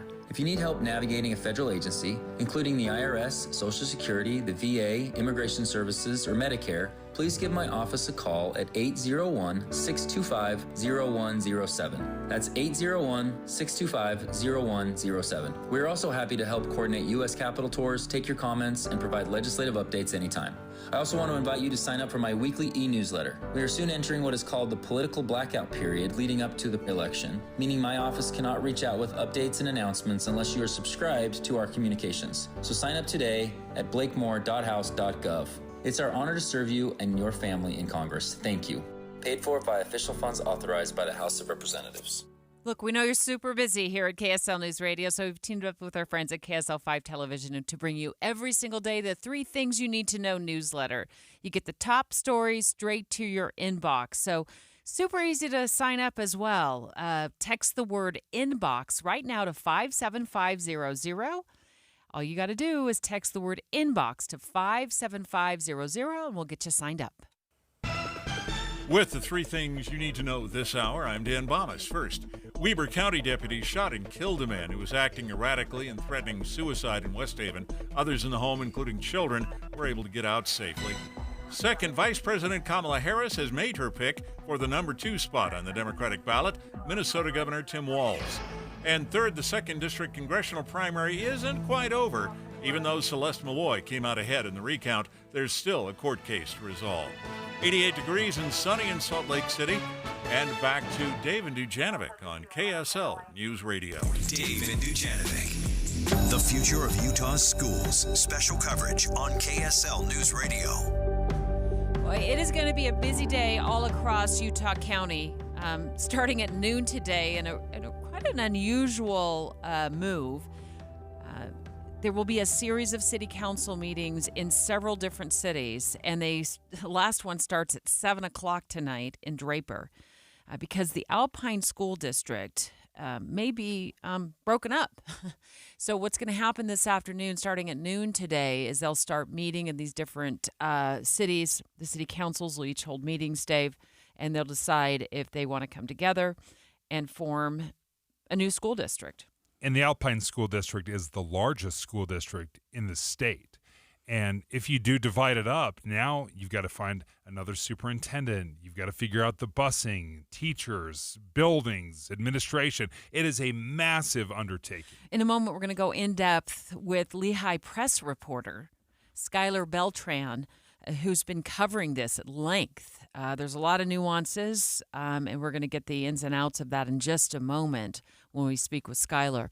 But I want to get a report on the air real quick from our KSL News Radio's Heather Peterson. Dave heard it this morning during Utah's Morning News, and this will kind of she does a really good job laying out what's going on in the Alpine District. The Alpine School District has seen a lot of growth and now serves more than 86,000 students. Leaders have been trying to figure out if splitting the district in 2 or 3 can better serve and represent every city in the district. There are a lot of needs throughout the district. The taxes are going up no matter what configuration, even if we stay together. So I think the more the public knows and understands what we're going to be facing, the more that they're going to be able to support and be on board and be able to work through those challenges. Lehigh City Council member Heather Newell says that after a 45-day public comment period, today the city councils from the proposed Central and West school districts will decide whether voters should get the chance in November to split up the district. Heather Peterson, KSL News Radio. And you'll remember, Deb, in Utah County, the Orem City Council, they were wanting to create a new school district because they felt like all the attention was being paid to these new communities, these new growing communities. And they said, you know what, we don't want to fund all these new schools. Maybe we create our own district. But when that went to the ballot in November, residents rejected that. But this is the largest school district in the state, some 87,000 students, 92 different schools. It's gotten really big. And so the question will be, do the cities have enough interest in joining forces to create their own school district? Skylar Beltran of Lehigh Free Press live on the line with us right now. Skylar, I'm reading your latest report, or one of a series of reports in the Lehigh Free Press right now, and it looks like Alpine City Hall is the first meeting at noon today, and then the last 2 meetings tonight at 7 with Draper City Council and Highland City Council. So this is these are rolling city council meetings. What do you expect to happen today? Yeah, good morning, guys. All 6 cities in the central and 2 of the 4 in the west will vote today, and I would anticipate smooth yes votes in every city council meeting. Why such support? What are you hearing from folks? Why are they so unanimous in this? Yeah, so the district is 85,000 students, and it's very diverse graphics and needs. And I think needs is the biggest opportunity that people see for a split. So in the West, they are booming. Saratoga, Eagle Mountain, the fastest growing cities in the state, and they have thousands and thousands of students in elementary, middle, high school, and they need some relief. So they're thinking, hey, this is our best opportunity to take care of ourselves. The Central District, Lehigh, Highland, American Fork, Cedar Hills, Alpine, they are a little different, and they are in the middle. So the southern area, Orem, Pleasant Grove, they are seeing declined enrollment, and they may need to close some schools. The West is growing. The Central's in the middle. The Central has a couple rebuilds that need to be done, and they kind of want to keep their needs in-house as well. So I think local dollars is what's driving it. Okay, so paint a picture of how this would look if this all, I guess, eventually gets approved by voters, Skylar. Would there be 3 different districts? Would the Alpine district morph into 3 different districts? Yeah, so Alpine School District by state law would actually dissolve. And if both of those West and Central voters approve it in November, then Lehigh, American Fork, Highland, Alpine, Apisa, Draper, and Cedar Hills will form the Central School District. And that's just a temporary name. The new board will name themselves. The West would then form their own district, Saratoga, Eagle Mountain, Cedar Fort, and Fairfield. And then the Southern districts, which have their city councils have decided to not enter into an interlocal agreement together, they would actually be, by default, a new Southern district, a Pleasant Grove, Orem, Vineyard, and Linden. So that would be default, and then Alpine School District would dissolve by state statute. Is there, if these do get split up, is there some sort of funding mechanism? Because obviously when you split up, you're going to need all the infrastructure and the administration. Have they proposed how they're going to pay for this? Yeah, so the state code now has it so that debt and assets are accumulated by the state auditor's office, John Dougal's office, and then it's dispersed by enrollment percentage. So the Central District would be 41%, the West District would be 30%, and the Southern District would be 29%. So all of Alpine School District's assets and liabilities will be split by those percentages, unless the new school boards, which would be elected next year, decided to allocate that differently. So it all is an uncertain until the new school boards are elected next year, and then those people will determine how money will be spent and what each community decides is what's valuable to spend for or what to not spend for. Skylar Beltran is with the Lehigh Free Press. Has been doing extensive reporting on the potential split in the Alpine School District. It is the largest school district by far in the state of Utah. You said 85,000 students. I'm going to go with your number there, Skylar. I've seen as high as 87,000 students, 92. I mean, they're pushing almost 100 different schools, and as you pointed out, rightly so, Eagle Mountain, Saratoga Springs on the west side of Utah County, grown like crazy. And what's the general feel of the public? And will this be on the ballot in November if these city councils vote in favor of this tonight? Yeah, so the city councils, I would anticipate all vote in favor of putting it to the public.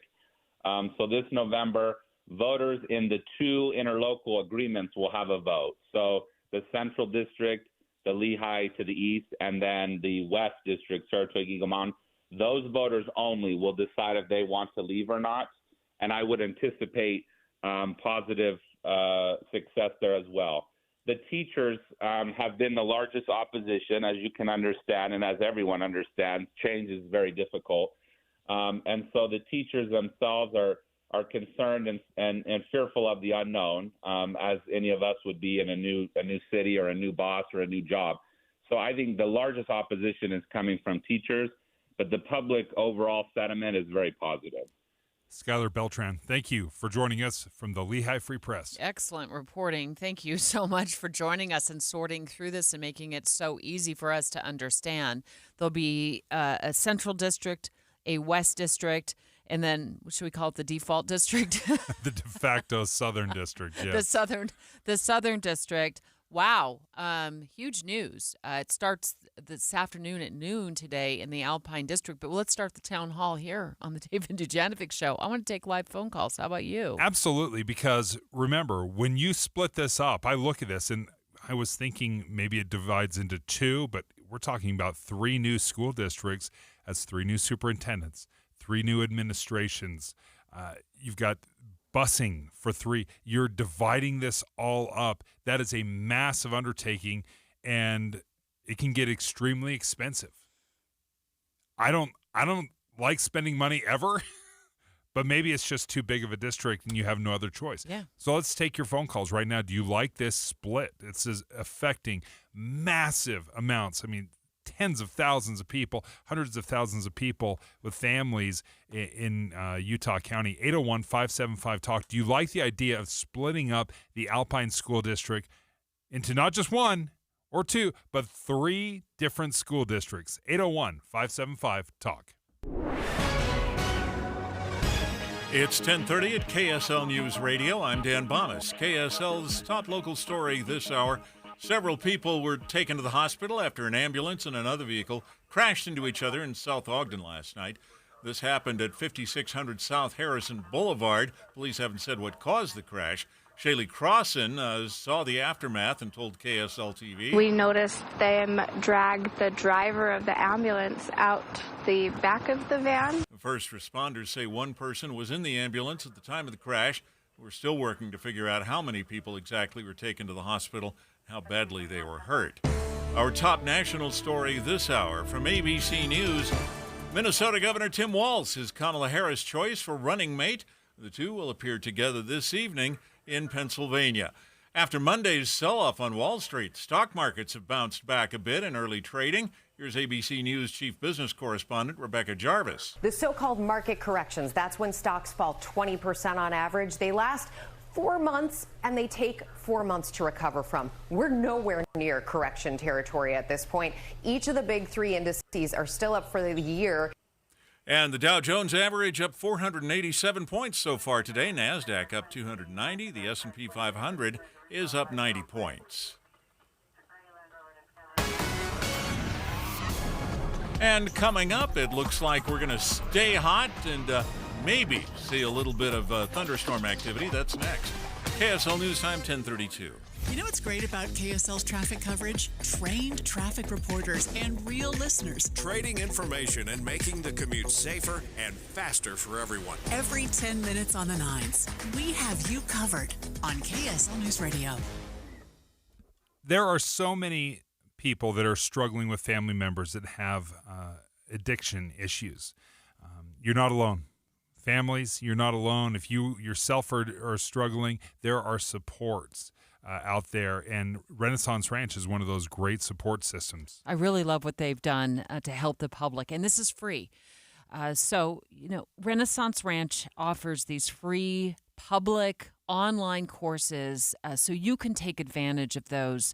Like I've always said, do not lose yourself in your loved one's addiction, and these free online classes can really help support you. Yeah, they're taught for spouses, for parents. They're told from a personal perspective. They have a women's support group. They have a couples recovery group. And as you said, Debbie, these classes have been extremely popular. More than 1,000 people attended last month. Yeah, faith-based and clinically proven for more than 20 years. They treat the entire family. And remember, these courses are free, and I think that's a big deal. Yeah, just go to renaissanceranch.com. You can see the list of classes that are provided. You can jump in. You don't just need to attend one. They're not taking roll or anything like that. You can learn about those free online classes open to the public at renaissanceranch.com. Hey, this is Dan, the laptop man from PCLaptops.com. I've been advertising with KSL Radio for decades now, and radio works. With all the clutter on social media, radio cuts through all the noise and gets directly into your customer's brain. If you're a small business and want to reach the local audience here in Salt Lake City, KSL Radio is the way to go. If you'd like to know more about the benefits of advertising with KSL News Radio, email Stephanie Palmer at spalmer@ksl.com.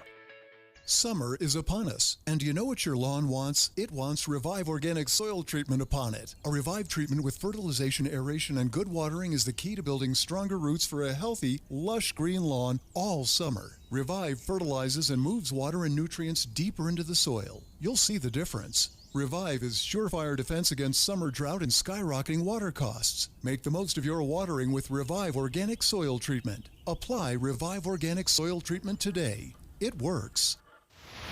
Traffic and weather together, brought to you by Sinclair's Dino Pay app. Save up to 20 cents per gallon. Here's Heather Kelly. Well, multi-vehicle crash southbound I-15 in Midvale just cleared about 30 seconds ago. All the lanes are now open, but you still have some residual slowdowns as you come from the I-215 South interchange into Midvale. Other than that, you've got a pretty good drive now all across the Wasatch Front. No problems on the east and west side belt routes. Our delays on the 201 freeway eastbound near 3200 West have finally cleared out after 4 or 5 hours of delay. Heather Kelly in the KSL Traffic Center. It'll be hot again today with a high of 103, 100 tomorrow, high 90s going into the weekend. There's an increasing chance of thunderstorms later in the week. Already 90 degrees right now and partly cloudy. I'm Dan Bomas from the KSL Common Spirit Health Studios. Listen online at kslnewsradio.com. We're Utah's news, traffic, and weather station. Dave and Dujanovic, your morning companions for talk, analysis, and key perspectives on Utah's biggest stories. On KSL News Radio, the future of Utah's schools. Special coverage on KSL News Radio. The potential breakup of the Alpine School District. Wow. This is like the line at the drinking fountain, Dave, at recess on a hot day at a school. We got a long list of callers waiting to weigh in on this. Kind of doing a little mini D2 town hall right now after speaking live with Lehigh Free Press reporter Skylar Beltran about the potential breakup of the Alpine School District, the state's largest. Really, things get going today. The Central District, Lehigh, Highlands, American Fork, Cedar Hills, Alpine, they are a little different, and they are in the middle. So the southern area, Orem, Pleasant Grove, they are seeing declined enrollment, and they may need to close some schools. The west is growing. The central's in the middle. The central has a couple rebuilds that need to be done, and they kind of want to keep their needs in-house as well. So I think local dollars is what's driving it. You'd be taking one ginormous school district, the Alpine School District, and splitting up into three largely equal districts. The Central District would be the largest, but this can be very expensive. And it doesn't really matter what the city councils say, because you'll remember the Orem City Council said they wanted to split off and make their own school district, and the people voted that down. So how do you feel? 801-575-TALK. Let's start off with Jacob in Eagle Mountain. What do you think, Jacob? Hey, guys. Yeah, so just like a lot of other folks, I just recently got my property valuation letter in the mail from the county, and I noticed in there a substantial tax increase for Alpine School District that's proposed for this year. And if I'm remembering right, I think it's like the 6th of the last 7 years that they've had a tax increase. And anyway, just generally I feel like Alpine School District has, they're just eating and eating and eating all this money. And, a 17% increase this year, I just don't know where it's all going. And and at the same time, the board members are getting raises, the superintendent's getting raises. And I question, is it the right time to split the district? Maybe it does need to happen, but is this the right time if the current district can't get their ducks in a row and balance their checkbooks and figure out what the heck is going on? Because we're bleeding money here, and they just keep asking for more. Yeah, thanks, Jacob. KSL5 television reporting on KSLTV.com that the district is proposing a 12.2% property tax increase. And if approved, it would be the 6th tax hike in 10 years for taxpayers in the school district. So more bad news for you, Jacob. If you weren't liking the direction it was headed, it sounds like it's headed even higher. Ruth and Lehigh, what do you think about the possibility of Alpine splitting up? Hey, this is Ruth. So I have lived in New York for 23 years. I've seen the growth, and it is past time for Alpine to be split up. Alpine School District is a behemoth. And people say, oh, well, we get the best bang for our buck. Well, it's past time because there's no accountability directly to the taxpayers, directly to the citizens. But it is a deal. We are going to get a great deal out of this because we are going to have an educated workforce.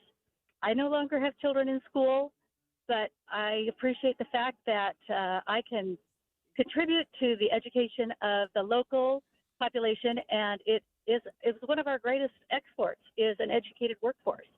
So I think it is past time for Alpine School District to split. I just don't think we're going quite far enough, and Lehigh should be its own district. Oh. Well, it is an enormous district. I mean, you're going from essentially the point of the mountain, Lone Peak area, all the way west, Saratoga Springs, Eagle Mountain, and then Pleasant Grove, Vineyard, Orem, Linden. This is a massive district, no question. The proposal that we're looking at right now does not make Lehigh its own district. What will happen starting at noon today is there will be a series of meetings at city halls. Alpine, Lehigh, American Fork, Draper, Highland, and there's an additional city as well that will make up the central district, and they will start that vote at noon today. And then there's the area that'll make up the west district, which is for Saratoga Springs and Eagle Mountain. So it's not.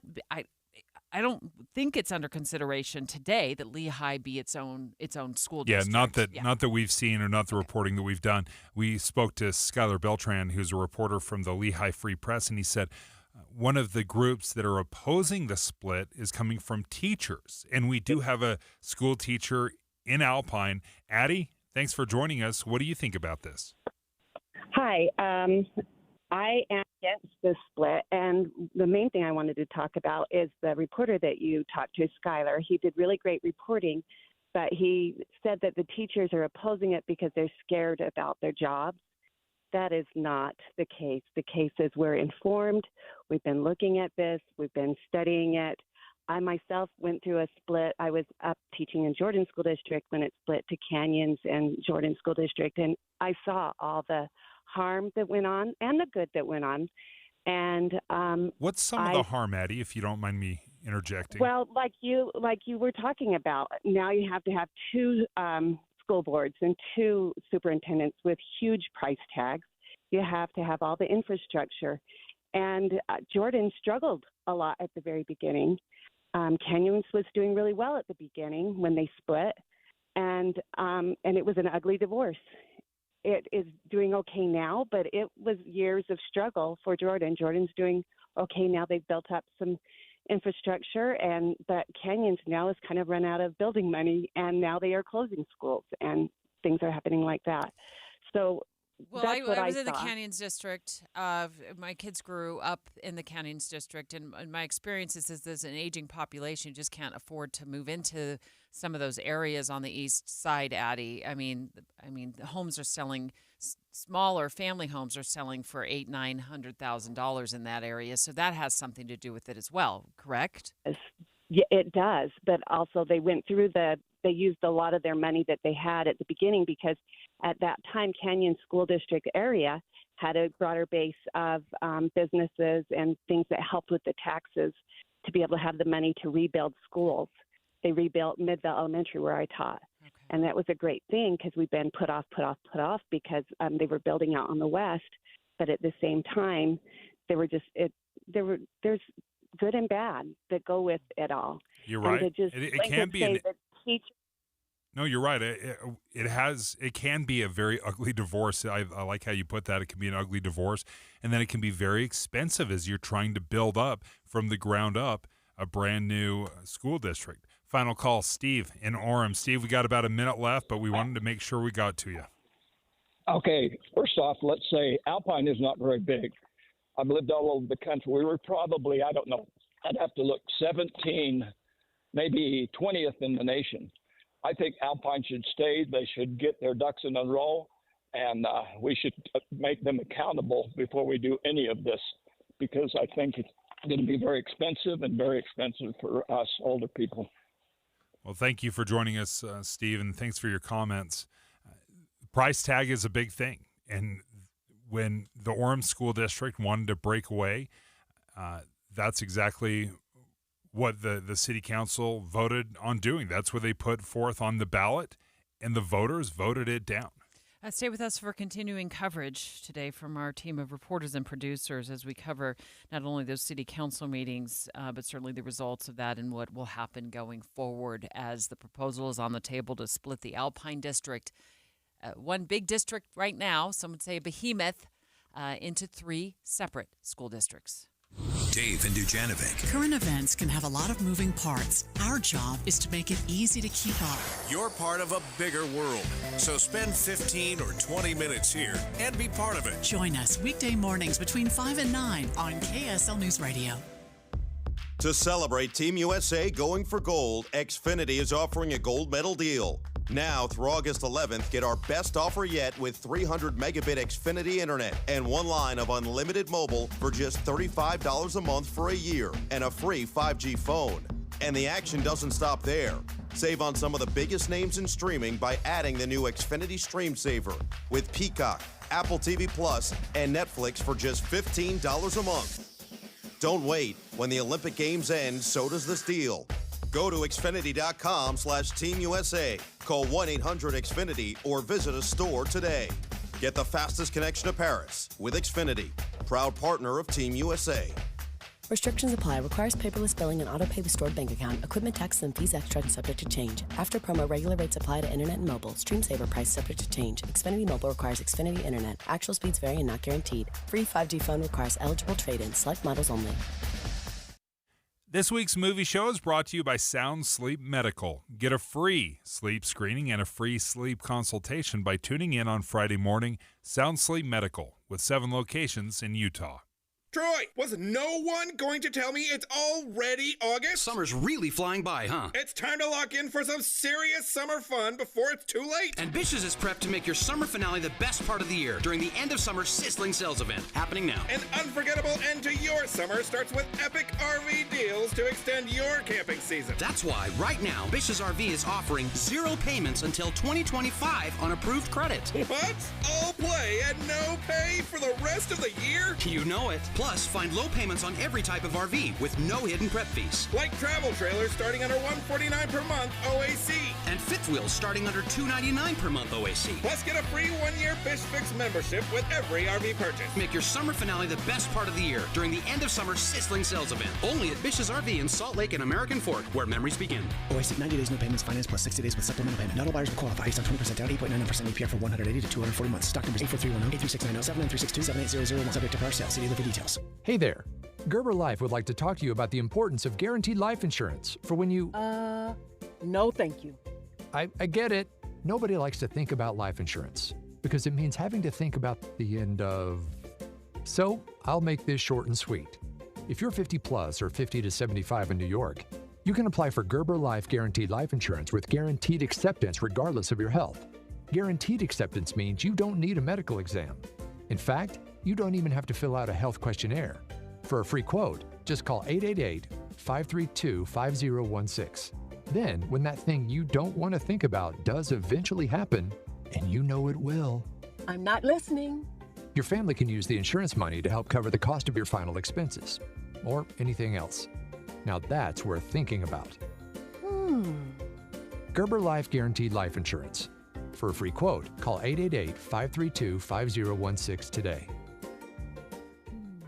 IVC is celebrating 20 years providing quality service in Utah. You've probably heard their saying by now, life starts when the pain stops. IVC is the most trusted interventional and vein center in the state, and they've been voted Best of Utah Valley 10 years running. The 7 physicians at IVC provide state-of-the-art, comprehensive vein care with many years of experience. The team at IVC takes the time to get to know you and your veins so you're comfortable with the right diagnosis and the right treatment. Patients are like family at IVC. You've also heard many radio ads over the years with real people describing how IVC has dramatically improved their quality of life by eliminating the pain and discomfort caused by varicose veins. Well, what are you waiting for?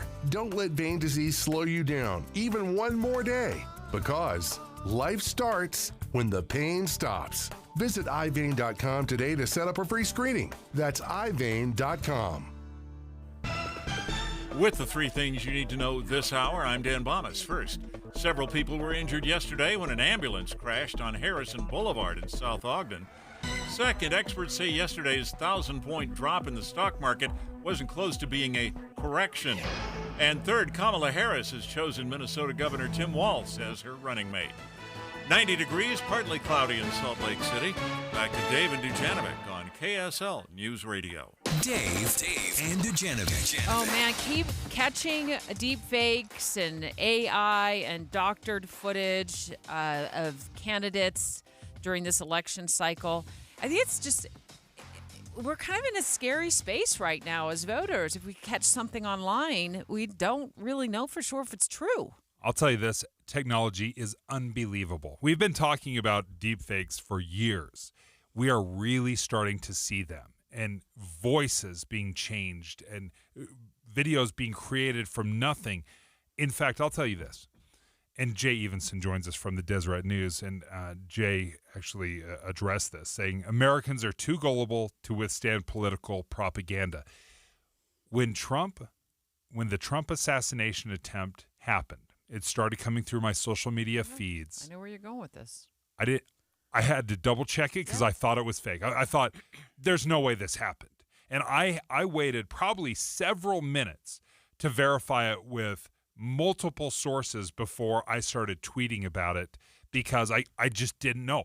I've been duped so many times with deep fakes.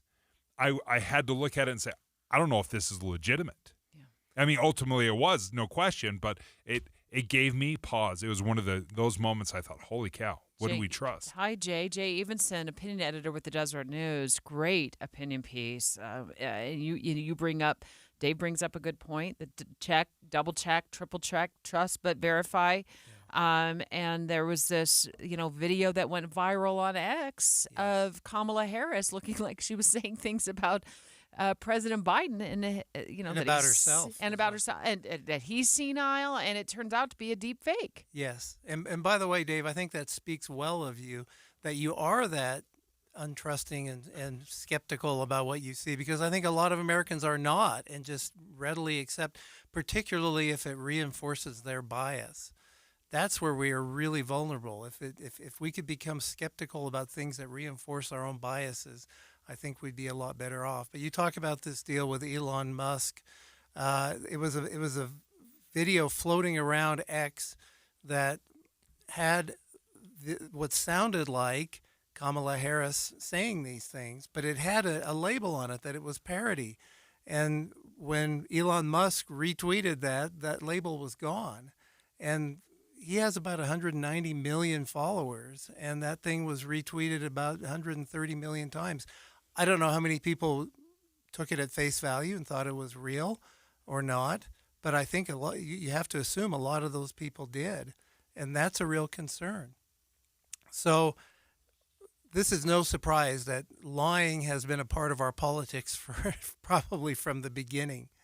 But it's one thing to say, oh, my opponent is a crook, and make up some evidence. It's a completely different thing to have your opponent's face and voice saying, yeah, I'm a crook on a video.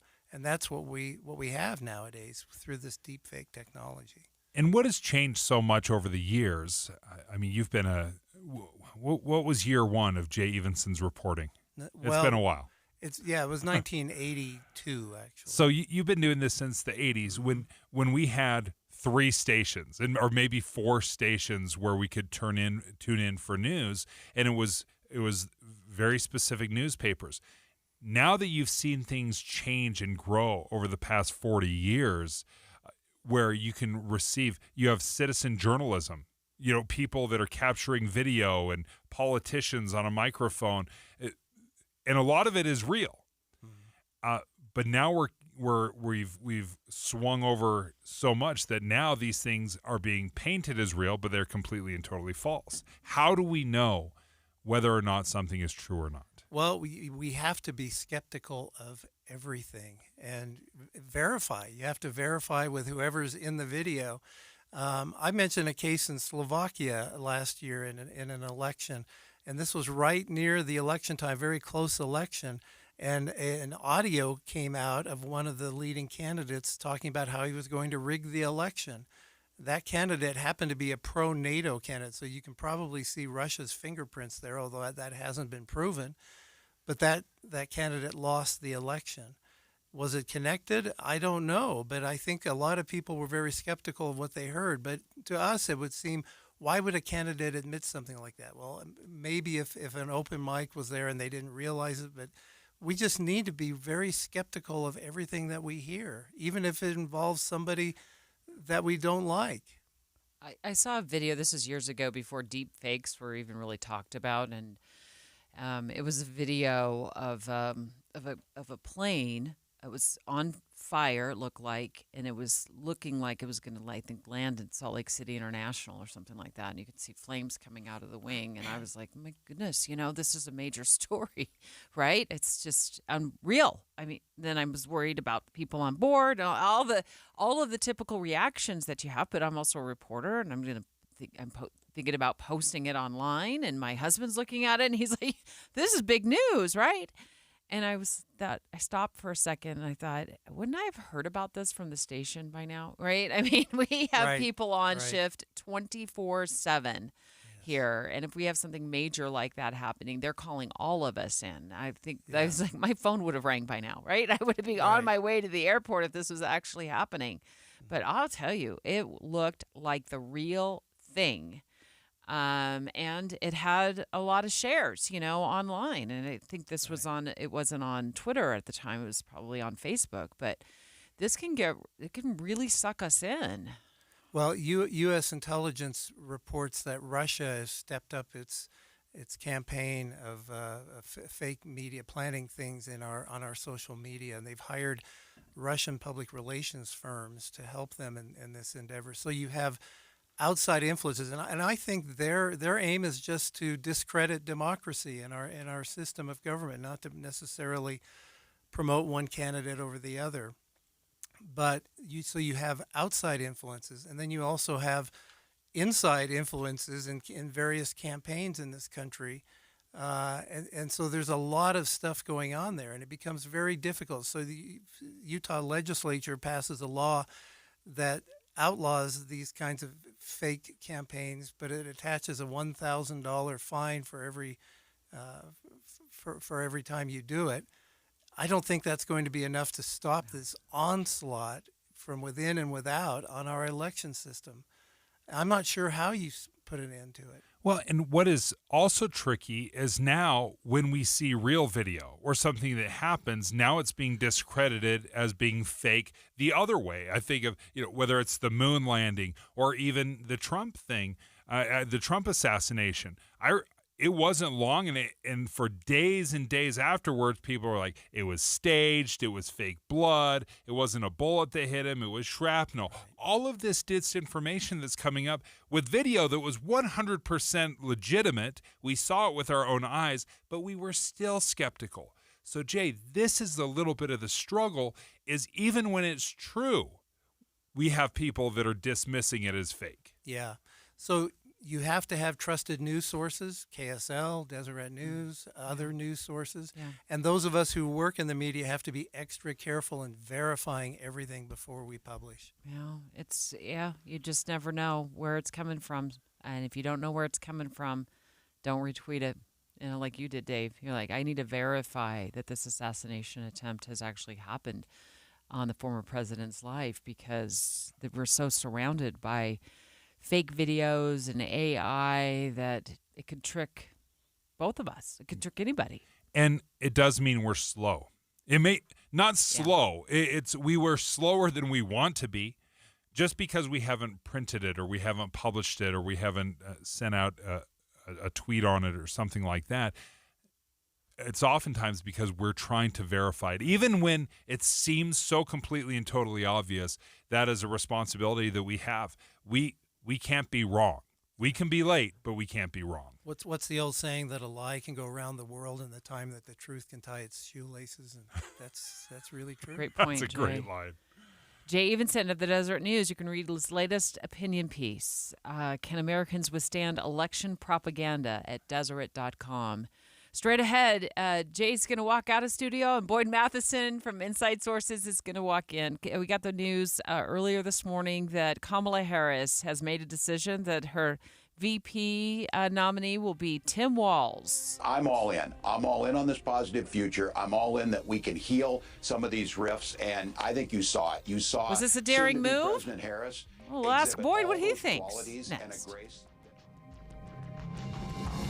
KSL FM Midvale. KSL Salt Lake City. From the KSL Common Spirit Health Studios, this is KSL News Radio. Utah's news, traffic, and weather station. It's 11 o'clock at KSL News Radio. I'm Dan Bomas. KSL's top story this hour. Several online reporters covering the NBA, including The Athletic, are reporting the Utah Jazz are ready to sign Lauri Markkanen to a massive long-term contract. He had been at the center of a number of trade rumors, but a new contract could make him untradeable for the upcoming season and beyond. Today, several cities from the Alpine School District will vote on whether to put a school district split on the ballot. KSL News Radio's Heather Peterson explains. Leaders have been trying to figure out if splitting the district in 2 or 3 can better serve and represent every city in the district. There are a lot of needs throughout the district. The taxes are going up no matter what configuration, even if we stay together. Lehigh City Council member Heather Newell says that after a 45-day public comment period, today the city councils from the proposed Central and West school districts will decide whether voters should get the chance in November to split up the district. Heather Peterson, KSL News Radio. More information on the proposed district split and the city council meetings can be found at kslnewsradio.com. Our top national story this hour from ABC News. Supporters of former President Trump don't seem to be impressed by Kamala Harris's choice for running mate. That's Minnesota Governor Tim Walz. He's a bum. Our country will be over with those two in there. That voter was at a J.D. Vance event in Philadelphia. Your money at this moment, the Dow Jones average recovering somewhat from yesterday's big sell-off. The Dow up 537 points right now. The NASDAQ is up 352. And our KSL weather. Looks like we'll see things get hotter and maybe a little bit damper. That's next. KSL News Time, 11:01. We hope you have the right app on your phone for news. You probably have dozens. But the KSL News Radio app, well, it makes our live stream super easy. Plus, our talk shows are right there as podcast for your workday. That's the app for KSL News Radio. I have had both friends and family members that through the years have suffered from arthritis and the joint pain that comes because of it in knees and hips and in your back or anywhere else. And they've wanted to avoid surgery at all costs because of the downtime and the uncertainty of whether it would actually even bring them relief. Isn't it great to live in a time when we have these new ways to treat that pain emerging, like the cellular therapies that you've heard me talk about from QC Kinetics? They have helped people just like you every day with advanced regenerative medicine that actually accelerates your own body's healing properties, revitalizes your joints, and gets you moving again. Why give up the things you love with the people that you love? You're going to find the QC Kinetics medical professionals right now in Mill Creek, Provo, and Bountiful, and they're offering free consultations. 385-766-1987. Call them today. 385-766-1987. That's 385-766-1987. Hey, Utah. When it comes to guiding the growth of our state, you buzzed in with your comments, and we listened to what you had to say. Your feedback on the future of Utah's housing, water, transportation, and open space will continue to help our leaders make important policy decisions, preserving and improving our high quality of life in meaningful ways for years to come. So, thanks for speaking up. Learn more about our state's future at guidingourgrowth.utah.gov. Trail mix, beef jerky, mixing all the soda flavors at the gas station soda machine. Snacks are better on the road. The gas is better when it's top tier. And the pit stop is better when there's a dinosaur there. Love the filler moments at a Sinclair gas station near you with DinoCare, our top-tier gasoline. Some sweet and salty snacks for the commute, and a big green dino for the memories. Find a gas station near you at sinclairoil.com. Sinclair, fill up your life. Hi, Utah. This is Congressman Burgess Owens. My district office is here to help with federal agencies. Our team can be the bridge between you and the D.C. bureaucracy, ensuring your concerns are heard and addressed. Need help with Social Security, veterans benefits, or passports? Call 801-999-9801 or visit owens.house.gov. Paid for by official funds authorized by the House of Representatives. Traffic and weather together, brought to you by Sinclair's Dino Pay app. Save up to 20 cents per gallon. Here's Ricky Meese. It's a delay-free drive on the Valley freeways. We had a report of a possible accident southbound I-215's West Belt prior to 700 North. I'm not seeing it in the traffic cameras, but if it's there, look for it to the right. Common Spirit, hospitals, clinics, and caregivers, all connected to advanced health care in Colorado, Kansas, and Utah. Healthcare with human kindness is here. Hello, human kindness. Ricky Meese in the KSL Traffic Center. Hot again today, high of 103, 100 tomorrow, high 90s going into the weekend, and there's an increasing chance of thunderstorms later in the week. And right now, we're at 91 degrees. It's partly cloudy. I'm Dan Bomas from the KSL Common Spirit Health Studios. Listen online at kslnewsradio.com. We're Utah's news, traffic, and weather station. Dave and Dujanovic, your morning companions for talk, analysis, and key perspectives on Utah's biggest stories. On KSL News Radio, Dave and Dujanovic have inside sources. Well, she didn't pick Josh Shapiro, the governor of Pennsylvania. Boyd wants his money back. But she did, Kamala Harris did announce this morning, you heard it here break on Utah's Morning News, that Minnesota Governor Tim Walz, is that what we're saying? Walz.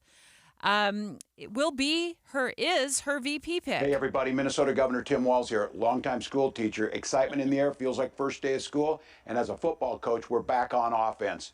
Vice President Harris is bringing the energy, making sure she's going to be there. I think this was also breaking news to Josh Shapiro, the governor of Pennsylvania. They're having the party in Pennsylvania. I think everyone expected Vice President Harris to choose Josh Shapiro. That's where they're having the party. They're going to have this big celebration, and then it feels like pivoted at the last minute, Boyd. How close am I? Yeah, you're spot on. It definitely was a last minute. In fact, I know that there were different signs printed.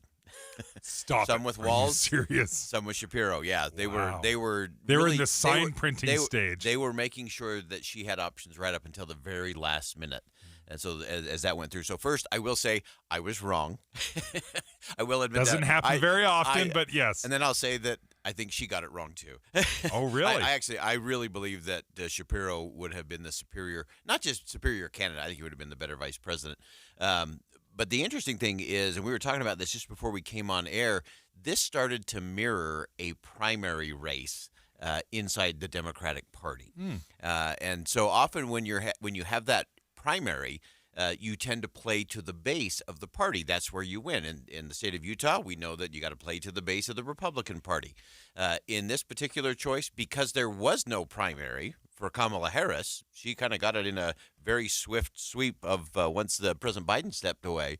And so that started to play out. So there was a lot of chatter among the political class, and especially on the far left of the party, who were just not going to have Josh Shapiro as the vice president. His support for Israel, his Jewish background, they're just not having it. And that shows you the divide when it comes to Israel and Hamas and Gaza within the Democratic Party. The interesting thing with Josh Shapiro is his view and his words around Israel and Hamas really reflect Kamala Harris. I mean, he has been brutally critical of Benjamin Netanyahu and very supportive of Israel's right to defend itself. And so he's kind of navigated it pretty well. But inside, again, an intra-party battle, it went to the base, and Tim Walz was the choice of the base of the party. I do want to address a little bit of that line, because what stood out to me on CNN, I saw Massachusetts Congressman Jake Hawkinclaw talk about Josh Shapiro and his pro-Israel views and him being Jewish. And he said the criticism that he was seeing and that he was hearing about Josh Shapiro had this to say. Those in the overly online left who are attacking Josh Shapiro's pro-Israel positions in a different way than they are attacking non-Jewish Veep contenders' positions, they're just telling on themselves. There is a strong undercurrent of anti-Semitism to that. It's unacceptable. And that worries me because it feels like every time we take a step forward, we take two steps back.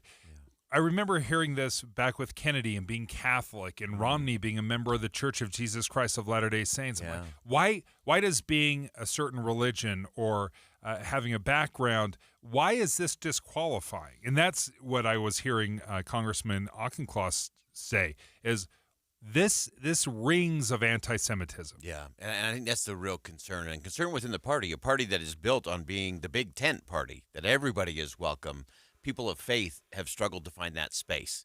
And so I think this is an indicative piece there, and one that I think they've got to grapple with, and I think the country has to grapple with as well.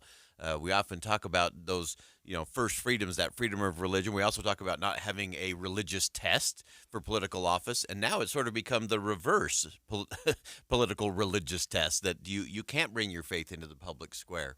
And so it's a very interesting thing. It's an interesting moment, I think, for the Democratic Party. I think it's a conversation we have to have throughout the country in terms of faith in the public square. What does that mean, and what difference does that make? We're talking to Boyd Matheson right now about VP nominee Tim Walz, Democrat ticket with Kamala Harris. She made that decision earlier today that it will not be Josh Shapiro, as we had discussed yesterday was a strong likelihood. Instead, it is Governor Tim Walz of Minnesota. So his background. Minnesota governor, Army National Guard for 24 years, former school teacher, former 6-term congressman. Yet I had no idea who this man was until 2 weeks ago when he starts going on the national talk show circuit in support of Harris. I'm all in. I'm all in on this positive future. I'm all in that we can heal He talks some in of these sound bites. rifts, and I think you saw. We're looking at polls right now. We were just staring at the polls that they were rolling out on CNN moments ago, and some of the polls say between 60 and 70% of people who are polled who have no opinion of him. Yeah, well, it's probably, I'm going to guess, because they don't know him. Yeah, absolutely, and that's not always uncommon. And a lot of people didn't know J.D. Vance a whole lot, other than Hillbilly Elegy, and again, that's a pretty small group. So that's not necessarily a bad thing, and especially where the focus. Remember, the focus for the Democrats right now is the idea of Kamala Harris. So they actually don't want a vice president who's going to gobble up a whole lot of attention over the next 91 days. They really want the attention to be solely on Kamala Harris and the idea of Kamala Harris being in the White House. He does have a lot of positives, to your point, Debbie. Tim Walz has a lot of positives. He does talk in sound bites. He is folksy. He sounds like your high school football coach, and we're back on offense and first day of school, and you can just see him leading the assembly in the gym. And he's going to do that as vice president as the nominee over the next 91 days. Policy-wise, where does he land? Is he considered more of a moderate, or as governor of Minnesota, does he lean left? He has been across the map. So really interesting backstory with Tim Walz. So when he ran for Congress, he ran in a very conservative district in Minnesota and flipped it from Republican to Democrat. He was very pro-gun at the time. He actually had an A+ rating from the NRA, and then over time he has moved further and further to the left on a number of policies. In fact, he did something really interesting in his gubernatorial race. He actually took the amount of donations he had received from the NRA over the course of his time in Congress, and he donated it to charity retroactively. Wow. Went and did that. So he's clearly moved further to the left the further he's been in both in Congress and then as governor. And so that will be an interesting thing. I think he lines up very well. There's clearly some chemistry and compatibility when it comes to Walz and Harris, and that's exactly what you got to have in a ticket.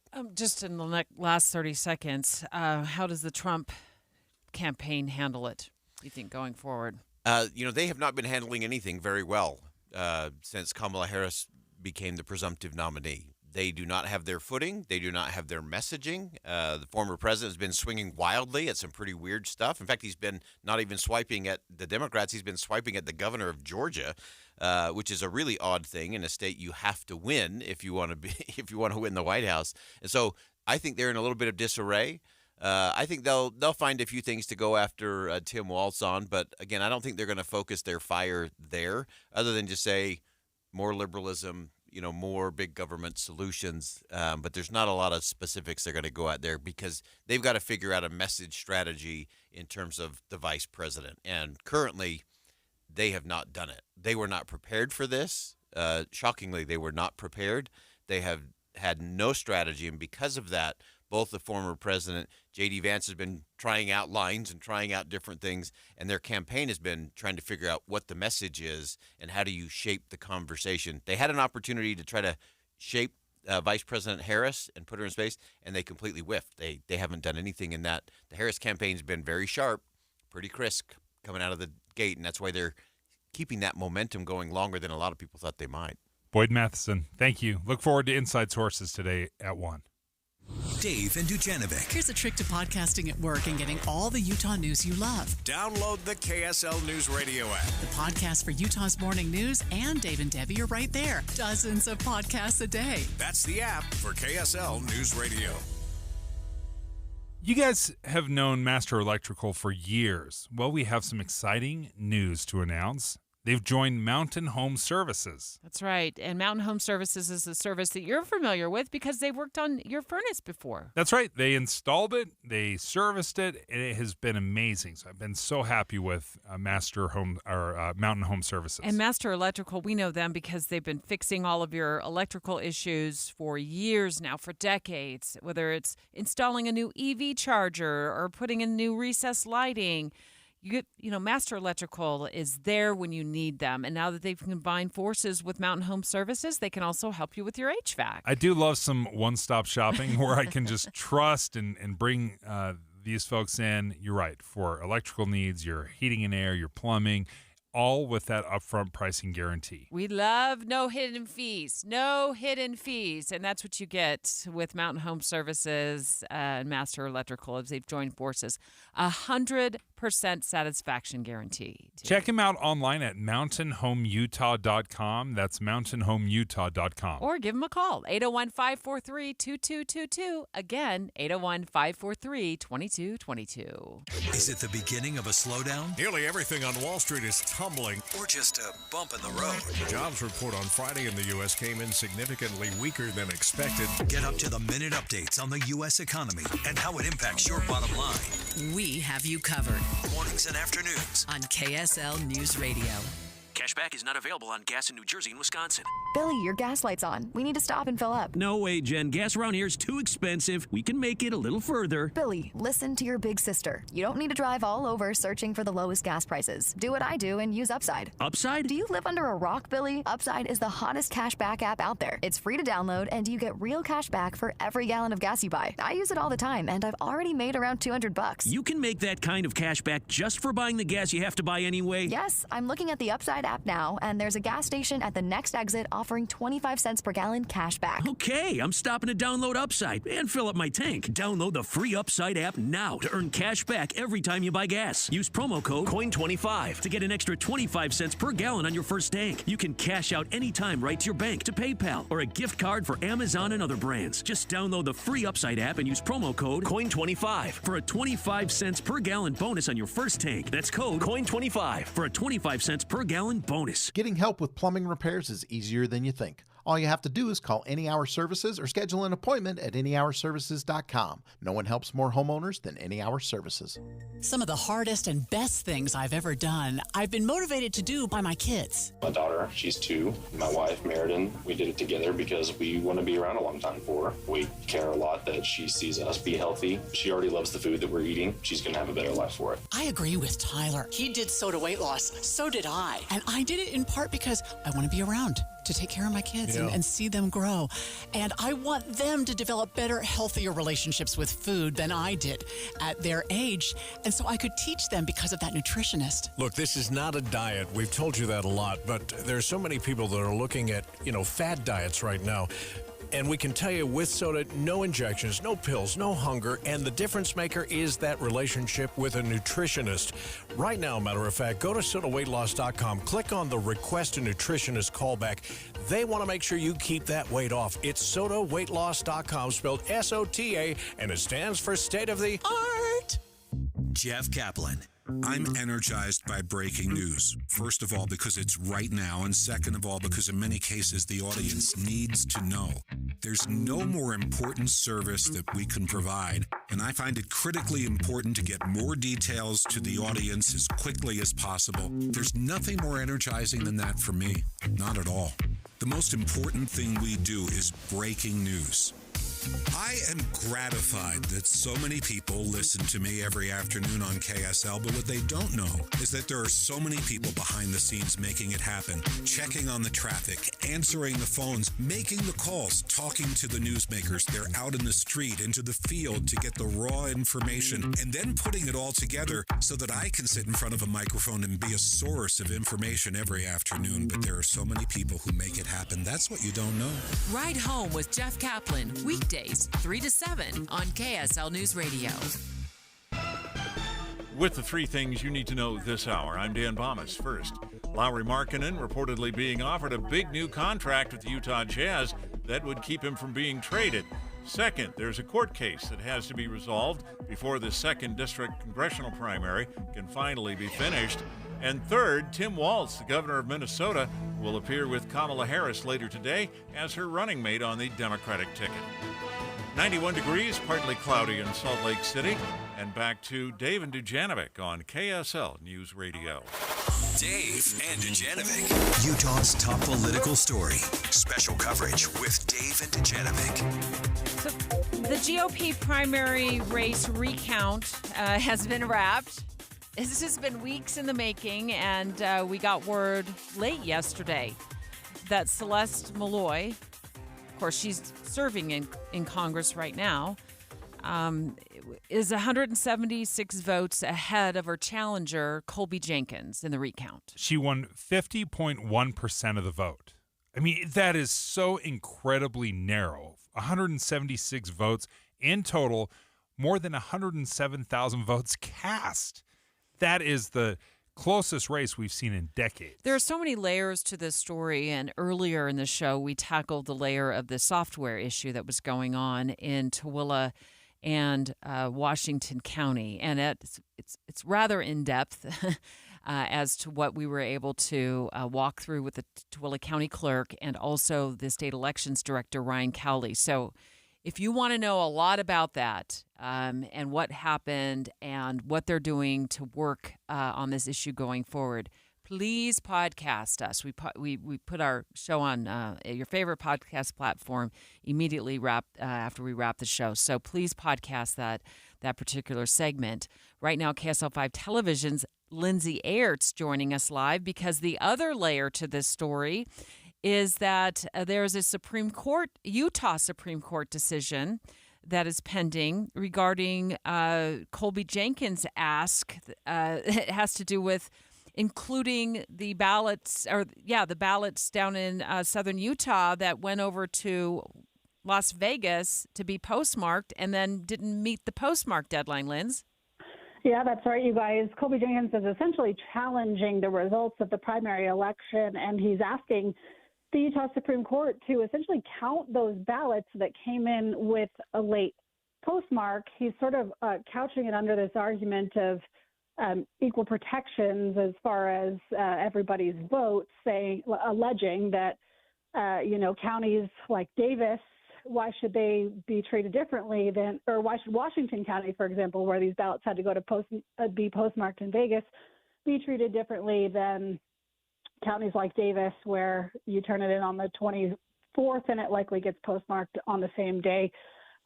So there's some curiousness about his arguments, but nonetheless, we do know that the Utah Supreme Court has actually asked the state for a response. So we're curious as to, does that signal their level of interest in at least kind of hearing these arguments? And we should know that by later this week. Because the argument is that there's folks in southern Utah that may have put their ballot in the mail, let's say on Saturday, but there's not a processing facility there in southern Utah. It's got to be shipped to Las Vegas. Las Vegas processes it. That's when they put the postmark on there, and that may have been past the deadline, right? That's how it's the argument? Well, the argument is these Utah voters put them in the mail system on time, right? So we put them in the mail in Utah on time, but because they took an extra day or whatever happened at the post office happened, they didn't get a stamp until after the deadline. So again, the Jenkins camp is alleging that this happened to possibly up to 1,000 ballots that didn't get counted, and we know that Washington County, Iron County, some of those southern Utah, especially CD2 counties, had a lot of outstanding ballots that missed that postmark deadline. And so that is the argument he's going to try to make with the Utah Supreme Court, is that some of these should be counted, but the real tough part for the Jenkins campaign will be proving that these actually went in the mail system on time, and it was the fault of the post office. And I mean, you need more than just voters saying that. Regarding the ballots in the postmark and the southern Utah ballots that went over to Vegas to be postmarked, I don't know what the state's going to argue, but I'm looking in Washington County at the clerk's website. Let me just double check. Yep, I'm on the Washington County website right now, and it says right there they mail the ballots out. You should have them 2 weeks ahead of time in your mailbox. So I wonder how much of the argument is going to be on the part of the state. They could have mailed their ballots at any time in that 2 weeks, and made sure, like I do my mother's birthday card, right? I mean, I'm not waiting to the last minute, the day before her birthday, to put the birthday card in the mail because I don't want to miss her birthday. So what do you know about that? Well, the other argument from the state is not only, do voters have some responsibility here, but at the same time, the Utah has a postmarking deadline law. It is very clear that you have to be postmarked the day before Election Day, and it doesn't have a USPS law to say, well, but if this happens, then you can count this, right? The law is pretty cut and dry in terms of when that stamp has to be stamped, but when that postmark stamp has to be on it. And so I think that's the counter argument you will see from the state is, look, we're sorry, like it's really unfortunate. And yes, this is an issue that the legislature should be concerned about and probably should take up quickly. But there's nothing we can do about the law that's on the books. I mean, the counties, right, have followed the law is essentially the argument they're going to make. Is there any indication how quickly this will be resolved? Well, I would imagine that I'll be very curious to see if it does indeed get to oral arguments. So I do know we're expected to kind of hear about that later in this week. So if the Supreme Court actually decides to hear oral arguments, that'll be significant and take a little bit of time, but they have been put on the books. But if they outright say, you don't have any claim here, you don't have any standing, we're not even going to hear this, that will also be significant. KSL TV reporter Lindsay Ayers. Thanks, Linz. You bet. So, Debbie, one of the things that got me thinking was a tweet that I read from Senator Mike Lee. And he sent this out the day after the 4th of July, so July 5th. He said, we should have a single election day. And I heard Colby Jenkins reference this once as well, where he said, this postmark issue would be taken care of if we just had a single election day, kind of the way the good old days, the way it used to be, at the where polls. You literally had to show up, you stand in line, and you know that if you were in line on time, and you and I both covered stories where you'd have 2 or 3 hour lines, people waiting in line, and then they would say, okay, we're not accepting anyone new after this last person. The polls have closed, and they would let the rest of the line vote, and then that would be counted. And if you arrived late, then tough luck. So the question would be, is there a way to refine the election process? Because this is clearly a problem. If I'm living in southern Utah and I put my ballot in on Saturday or early on Monday and it didn't get processed in time, that's a problem. Well, I haven't. Honestly, I'm not clear about this, and I wish I knew an answer to this. what happens if you live in Tremont?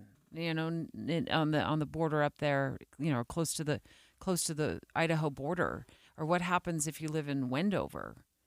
On the western edge of Utah, or what happens if you live in Price? Maybe our producer grew up in Price knows, which is on the eastern edge. Where's the voting center? Like what? If you're voting in person. Not if you're voting in person, but if you're mailing your ballots, like, couldn't this consistently be a problem in all? I got to figure that out, because I don't know how this is just affecting Washington County ballots. You see where I'm going with this? Like, why do they just go over to Vegas? What happens to the? Why is that the closest processing facility? What happens to all the other ballots that are on the western and the northern edge and the eastern edge? Rural Utah does have a problem. You're right. It's not just southern Utah. A lot of rural Utah, they don't get it processed same day or within a matter of hours. So you do have to make those adjustments. So mail-in balloting has been really popular in Utah. It's been around for a really long time. But you want to take live calls and see if there's just a way to do things better? Is there a way to fine-tune this? Because I am all about making it better. I love mail-in balloting because I like getting that ballot, sit down, fill it out on my, at my coffee table with the family. I like doing that. Or is going back to a single election day where everyone has to show up, no excuses? Is that the solution? 801-575-TALK. 801-575-TALK. Do you like the single election day, or do you like the way things are going right now? It's 11:31 at KSL News Radio. I'm Dan Bomas. KSL's top local story this hour. Our top sports story, the Utah Jazz reportedly ready to sign All-Star forward Lauri Markkanen to the richest contract in team history. The Athletic and other sources say this could pay Markkanen $200 million over 5 years. It would put to rest rumors that Markkanen was about to be traded. Colby Jenkins is waiting on a Utah Supreme Court decision that could validate mail-in votes that were stamped too late while being processed. This is the ongoing saga of the 2nd District congressional primary. And KSL legal analyst Greg Skorda says that argument's a stretch because Utah's voting rules have been around for years. The fact that people waited until the last minute really flies in the face of history and the notice that's put on the ballot itself. Skorda says even then, if a court hands a favorable ruling to Jenkins, then it could affect the outcome of the 2nd District primary. Our top national story this hour from ABC News. Vice President Kamala Harris has chosen Minnesota Governor Tim Walz as her running mate. Minnesota Senator Amy Klobuchar spoke to ABC about Walz, praising his record in their state. I love that she went with someone so different, someone who unites people instead of divides them. What a contrast that you see with the Trump ticket. And Klobuchar says Walz's appeal to Midwestern voters and his track record as governor are what won Harris over. Your money at this moment, the Dow Jones average gaining some ground after yesterday's sell-off. The Dow up 577 points right now. The NASDAQ up 352. And the S&P is up 108 right now. Our KSL weather looks like it'll be sunny, but way hot once again. That's next. KSL News Time, 11:32. It's a priority for us at this station to bring you all sides of a story and to talk about the news fairly, completely. Get all the facts and be really aware. Utah's Morning News with us, Tim and Amanda. Weekday mornings 5 to 9 on KSL News Radio. You don't have to live with cataracts. The Moran Eye Center can help you return to crisp, clear vision. Recently ranked among the nation's top 10 eye centers by U.S. News & World Report, Moran's highly trained cataract surgeons give you state-of-the-art personalized care. If you're looking for a cataract doctor near you, the Moran Eye Center has the top experts in the field right here in Utah. Visit MoranEyeCenter.com and schedule a consultation today. Do you have an IRA or 401k? It's natural to think of this as being your money, right? But remember, you still have to pay taxes when you withdraw this money in retirement. And you could be paying a lot more in taxes on these accounts than you know. A lot more. Learn the strategies that can help you reduce or eliminate your taxes in retirement. Don't miss a special edition of Retirement Solutions Radio this Saturday afternoon at 3 o'clock, right here on KSL News Radio 1027. Let's face it, nothing makes you look older than you really are than thinning hair. But what if you could not only increase your hair count, but promote new hair growth without surgery, without drugs with potential side effects, and without a prescription from your doctor? Well, now you can, thanks to a breakthrough new supplement called Hair Grow, provided by New Nordic, the #1 supplier of dietary supplements in Europe. Hair Grow is now available in the U.S. Only Hair Grow contains Tokogaya, a powerful antioxidant that has received a U.S. patent. Multiple clinical studies show Hair Grow is safe and effective in promoting new hair growth. In one study, 95% of the patients using Hair Grow saw increased hair count. Don't lose more time and more hair. Try Hair Grow today to feel and look your best. Available online at Amazon, Walmart.com, and NewNordicUSA.com, or in stores at your local CVS. Look younger and feel more confident with Hair Grow by New Nordic at NewNordicUSA.com, or in stores at your local CVS. My wife and I always loved doing everything together. Jiu-jitsu, kayaking, and intimacy was always on point. It was around my early 30s when I noticed a downward trend. Watching a lot of TV, putting on weight, and just full of self-doubt. I had tried another men's clinic with disappointing results. It's the personalized treatment I receive at Revive Men's Health that has been the complete game changer for me. I've got my energy and motivation back, I'm feeling stronger than I did in my 20s, and it made me a much better husband to my wife. I'm Eric Ramos, healthcare provider at Revive Men's Health. If you are always feeling tired or moody, have a difficult time sleeping, or decreased libido, you may be suffering from low testosterone. Book your free T-check and exam at Revive Men's Health, Salt Lake City. Call 801-263-7777. That's 801-263-7777. Or visit ReviveMen'sHealth.com. Traffic and weather together brought to you by Sinclair's DinoPay app. Save up to 20 cents per gallon. Here's Ricky Meese. Right now I'm looking at a live shot of a vehicle fire. This is northbound I-215's East Belt. It's after 33rd South, about 30th South if we're going to try to put an approximation on it. But you'll see a lot of smoke in the area, a lot of smoke. And fire crews are on the scene. They are dousing it as we speak. And they're also blocking 2 right lanes of traffic. Again, this is I-215's East Belt in the Mill Creek area going northbound. And it's just prior to the Foothill and I-80 switch-off. This is the place, Heritage Park, the place to learn, explore, and enjoy Utah history. Perfect for weddings, reunions, birthdays, celebrations of life, and more. Plan today at thisistheplace.org. Ricky Meese in the KSL Traffic Center. Hot again today with a high of 103. Tomorrow, 100, high 90s going into the weekend. And there's an increasing chance of thunderstorms later in the week. Right now, we're at 91 degrees. It's partly cloudy. I'm Dan Bomas from the KSL Common Spirit Health Studios. Listen online at KSLNewsRadio.com, or Utah's news, traffic, and weather station. Dave and Dujanovic, your morning companions for talk, analysis, and key perspectives on Utah's biggest stories on KSL News Radio. Just got off the line with KSL 5 Television's Lindsay Aerts, who has been carefully tracking the developments on the Colby Jenkins lawsuit. It's sitting at the Utah Supreme Court. She is tracking that, so it might get some sort of word on where that's going to go by the end of the week. But at issue, according to the Jenkins camp, and of course he is challenging Celeste Malloy in the 2nd Congressional District, and the recount shows that Malloy is still ahead of him by now 176 votes. But are these postmark ballots from southern Utah? And Lindsay said that the Jenkins campaign said there may be as many as 1,000 of these ballots that got put in the mail by the voter and then went over to Las Vegas to get postmarked and missed the deadline, so they didn't count. And that's got to be frustrating. Absolutely, and I understand that. The question I have is, we've been doing this mail-in balloting for a little more than 10 years. I think it started off in 2013. Is there a better way to do it?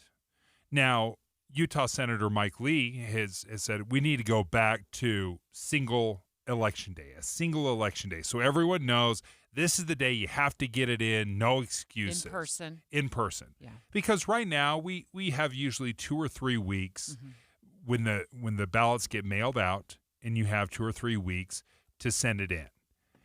But if you procrastinate, then it may be turned in too late, and it may not get counted. There's also an option of dropping them in a ballot box, right? So you don't just have to put them in the mail box. Now, you just go to a location that has a drop box, you put it in there, and then it goes right to the clerk's office. I've always done that. I've never once mailed my ballot in. I always fill it out, and I drop it off. Why not? Because I'm a procrastinator. No other reason than I'm a procrastinator. So use the ballot box. Yeah, I always use the ballot box just because I know, I didn't send it in on time. Look how many phone calls we've got lined up here. Joe in Salt Lake, what do you think? Do you like the idea of a single election day? Is there a way to freshen it up? Is there a better way to do this? No, I really do like the vote by mail thing. Me and my family do it all the time flawlessly. And, if we don't think it's going to get postmarked, we run it to the courthouse, drop it in a ballot box. I've never had a concern that I wouldn't be counted. I just look at it this way, as it's like I've got 3 grandkids, and I'm not missing getting their Christmas to them, and I'm not missing getting their birthdays to them. And they live 1,000 miles away. And, people got to take some personal responsibility and things.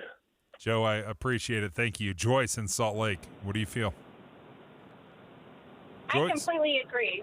I feel like we as adults, what you have to be as an adult to vote, if you know you live far away from the airport, you leave earlier. If you know you live in a rural place, then you take accountability for that and do what you need to do to make it count. Or you miss your flight or your opportunity to vote. Yeah. Joyce, that's so true. You know what? Don Brinkerhoff, who is a reporter here, Don, if you don't mind jumping on the microphone really quick, you grew up in Cedar. Is this something you guys are aware of, that you've got to send the mail earlier than the rest of us?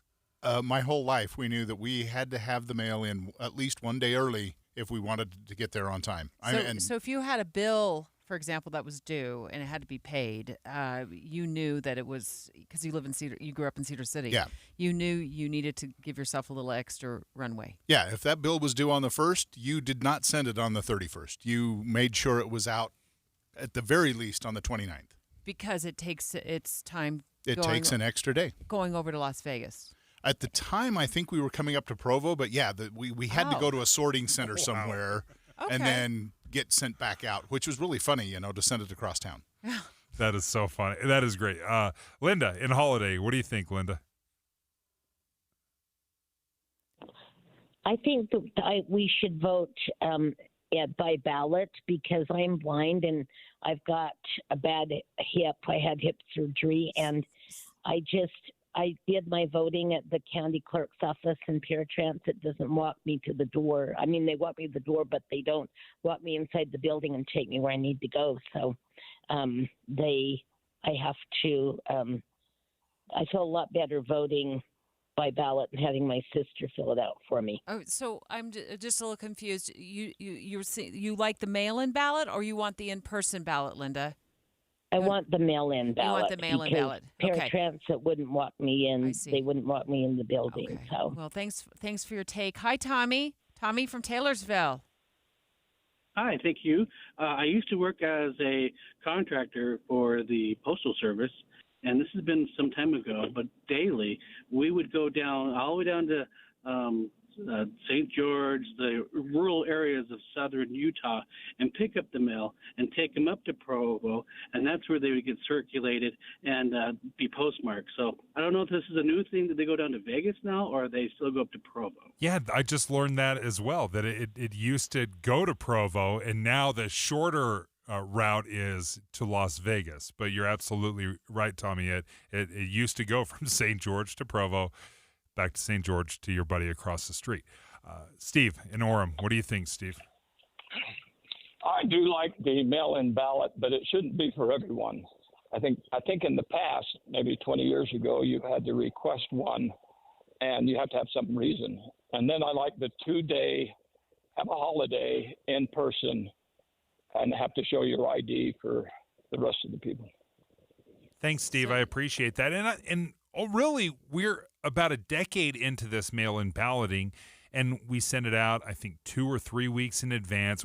It's sometimes 2, depending if it's a primary, depending on the county. It's 2 or 3 weeks sent in advance. I just want to make sure that we're doing it as efficiently as possible.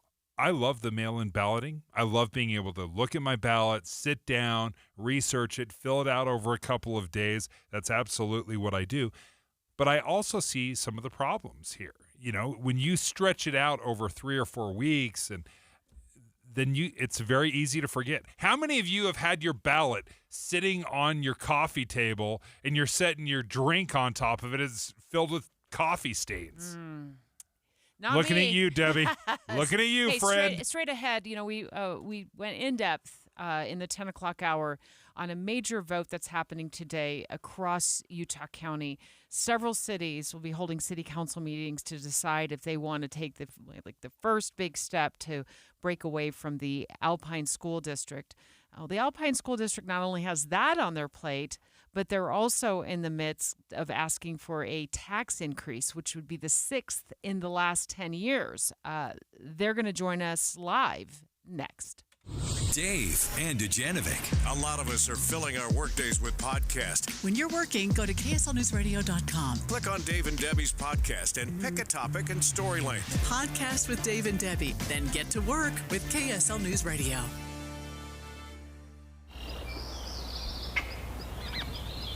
This nature break is brought to you by Tracy Aviary, located in Liberty Park. Tracy Aviary offers a convenient retreat for you and your family to experience the sights and sounds of nature closer to home.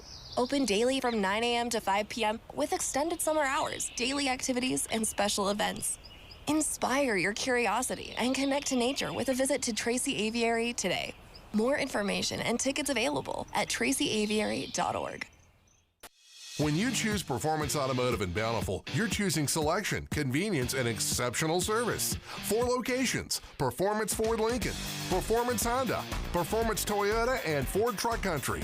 All dedicated to delivering you the best auto experience anywhere. Looking for your first car? Maybe you want rugged power or the stylish ride of your dreams. New or used. See it all at PerformanceBountiful.com.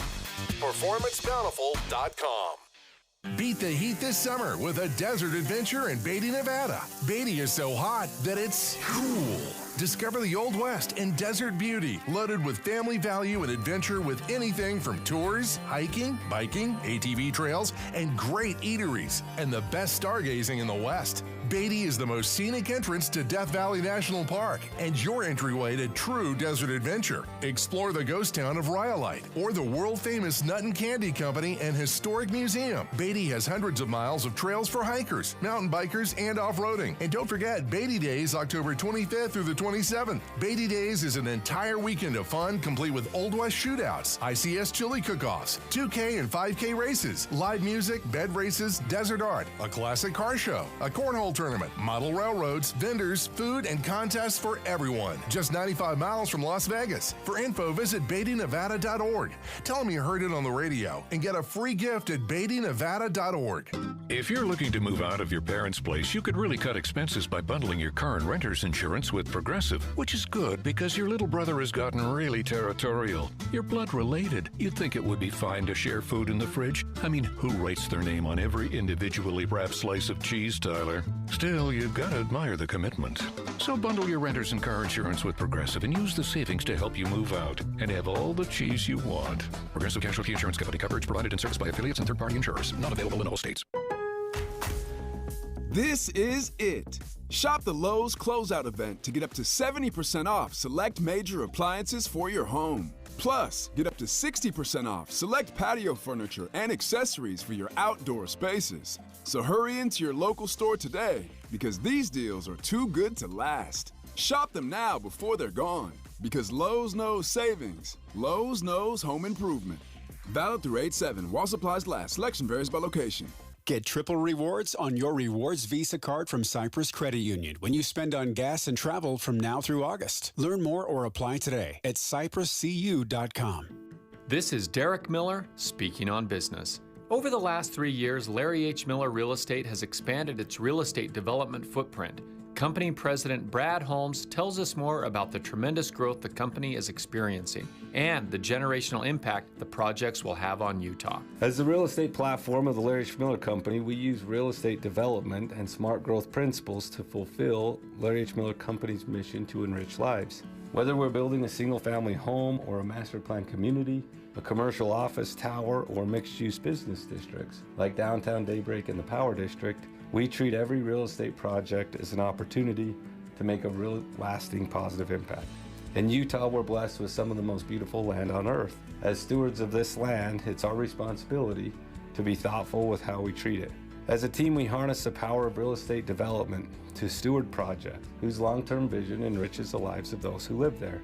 Therefore, we have to take a values-led approach to development. Our work isn't just transactional, it's transformational. In an industry that's better known for focusing on short-term profit, Larry H. Miller's real estate takes a long-term view of placemaking and building value, guided by 4 values: integrity, stewardship, hard work, and service. Learn more about their transformational real estate developments and job opportunities at lhmre.com. I'm Derek Miller with the Salt Lake Chamber, speaking on business. With the 3 things you need to know this hour, I'm Dan Bomas. First, the Utah Jazz reportedly ready to sign All-Star forward Lauri Markkanen to the richest contract in team history. Second, Colby Jenkins is waiting on a Utah Supreme Court decision that could potentially change the outcome of the 2nd District primary. And third, Tim Walz's supporters say his appeal to Midwestern voters and his track record as governor are what persuaded Vice President Kamala Harris to pick him as her running mate. 91 degrees, partly cloudy in Salt Lake City. And back to Dave and Dujanovic on KSL News Radio. Dave and Dujanovic. Dave and Dujanovic. There's a number of things going on in the Alpine School District, which is the largest school district in the state. 87,000 students. It's huge.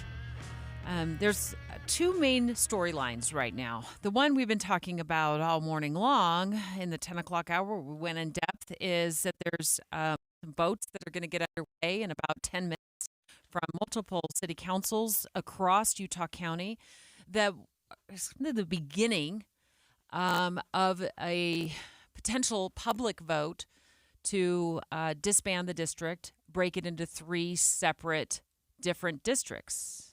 And the Alpine School District, as enormous as it is, it goes from Lone Peak High School, Alpine area, down to Orem. This covers, and then all the way to Saratoga Springs, Westlake. This is a very, very big thing. And you've got a lot of really growing communities, especially on the west side of Utah Lake over in Saratoga Springs. These things are popping up like crazy, so they are seeing massive growth. And in the other lane of travel in the Alpine School District is this tax increase that's been proposed. Last week, we had the vice president of the Utah Taxpayers Association, Mala Armstrong, on the air, responding to the fact that this is the 6th proposal for a tax increase in the Alpine District in the last decade. The fact that Alpine School District is the biggest district means that they collect the most revenues to start. All that growth, they get all those new property taxes from the new homes that are built. Yeah, that's something that they should be able to budget for with the massive revenues that they collect every year. So 2 issues. We've got potential split and also potential tax increase. Rich Stowell joins us right now with the Alpine School District as the Director of Communications. Rich, like I said, we were taking some phone calls, and one of your residents was bemoaning the fact that the taxes just keep going up.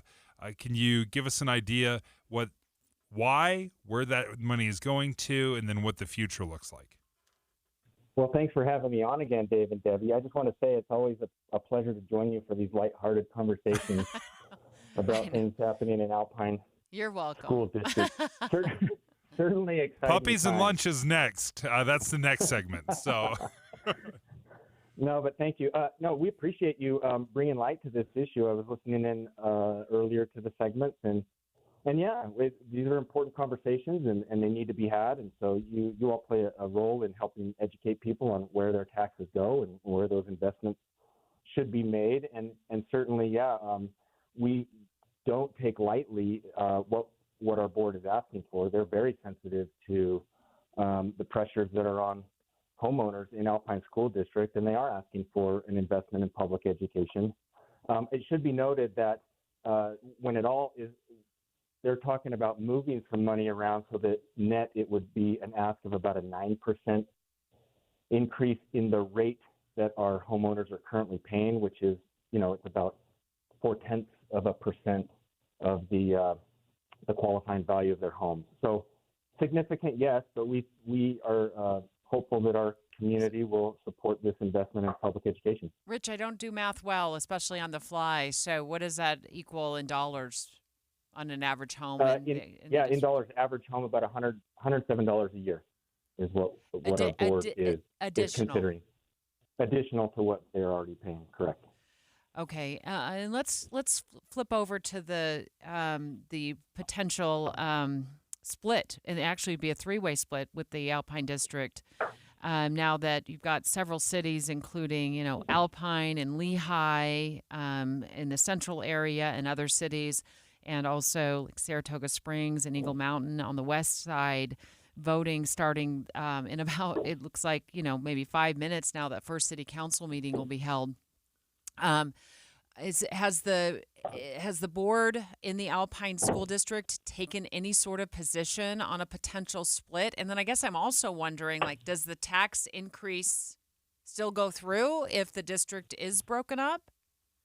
Yeah, those are great questions. Our board has not taken a position on the split. All eyes are on those municipalities today, and we're certainly interested in the outcome because it affects what we do as a district, and it'll affect those communities. But we're bystanders at this point, and we'll be able to respond after those votes are taken. And certainly, our board members, they represent the Alpine School District, but they're also involved in their local communities too. So all of our board members have multiple interests in what's happening in Alpine, and so we're going to wait to see what is the result of those votes, and then we'll be able to respond.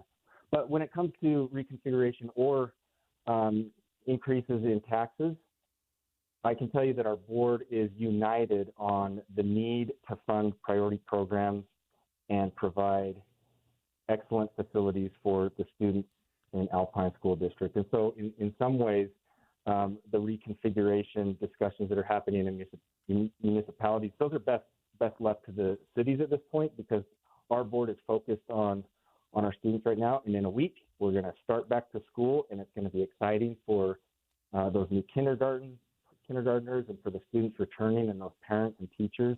And we just want to make sure that we provide the best education experiences to all of our students who are returning in a few weeks. So that's what we're focused on right now. As the largest school district in the state, 87,000 kids, are you at capacity, or is there still room to grow in the current Alpine School District? You're throwing curveballs, Dave.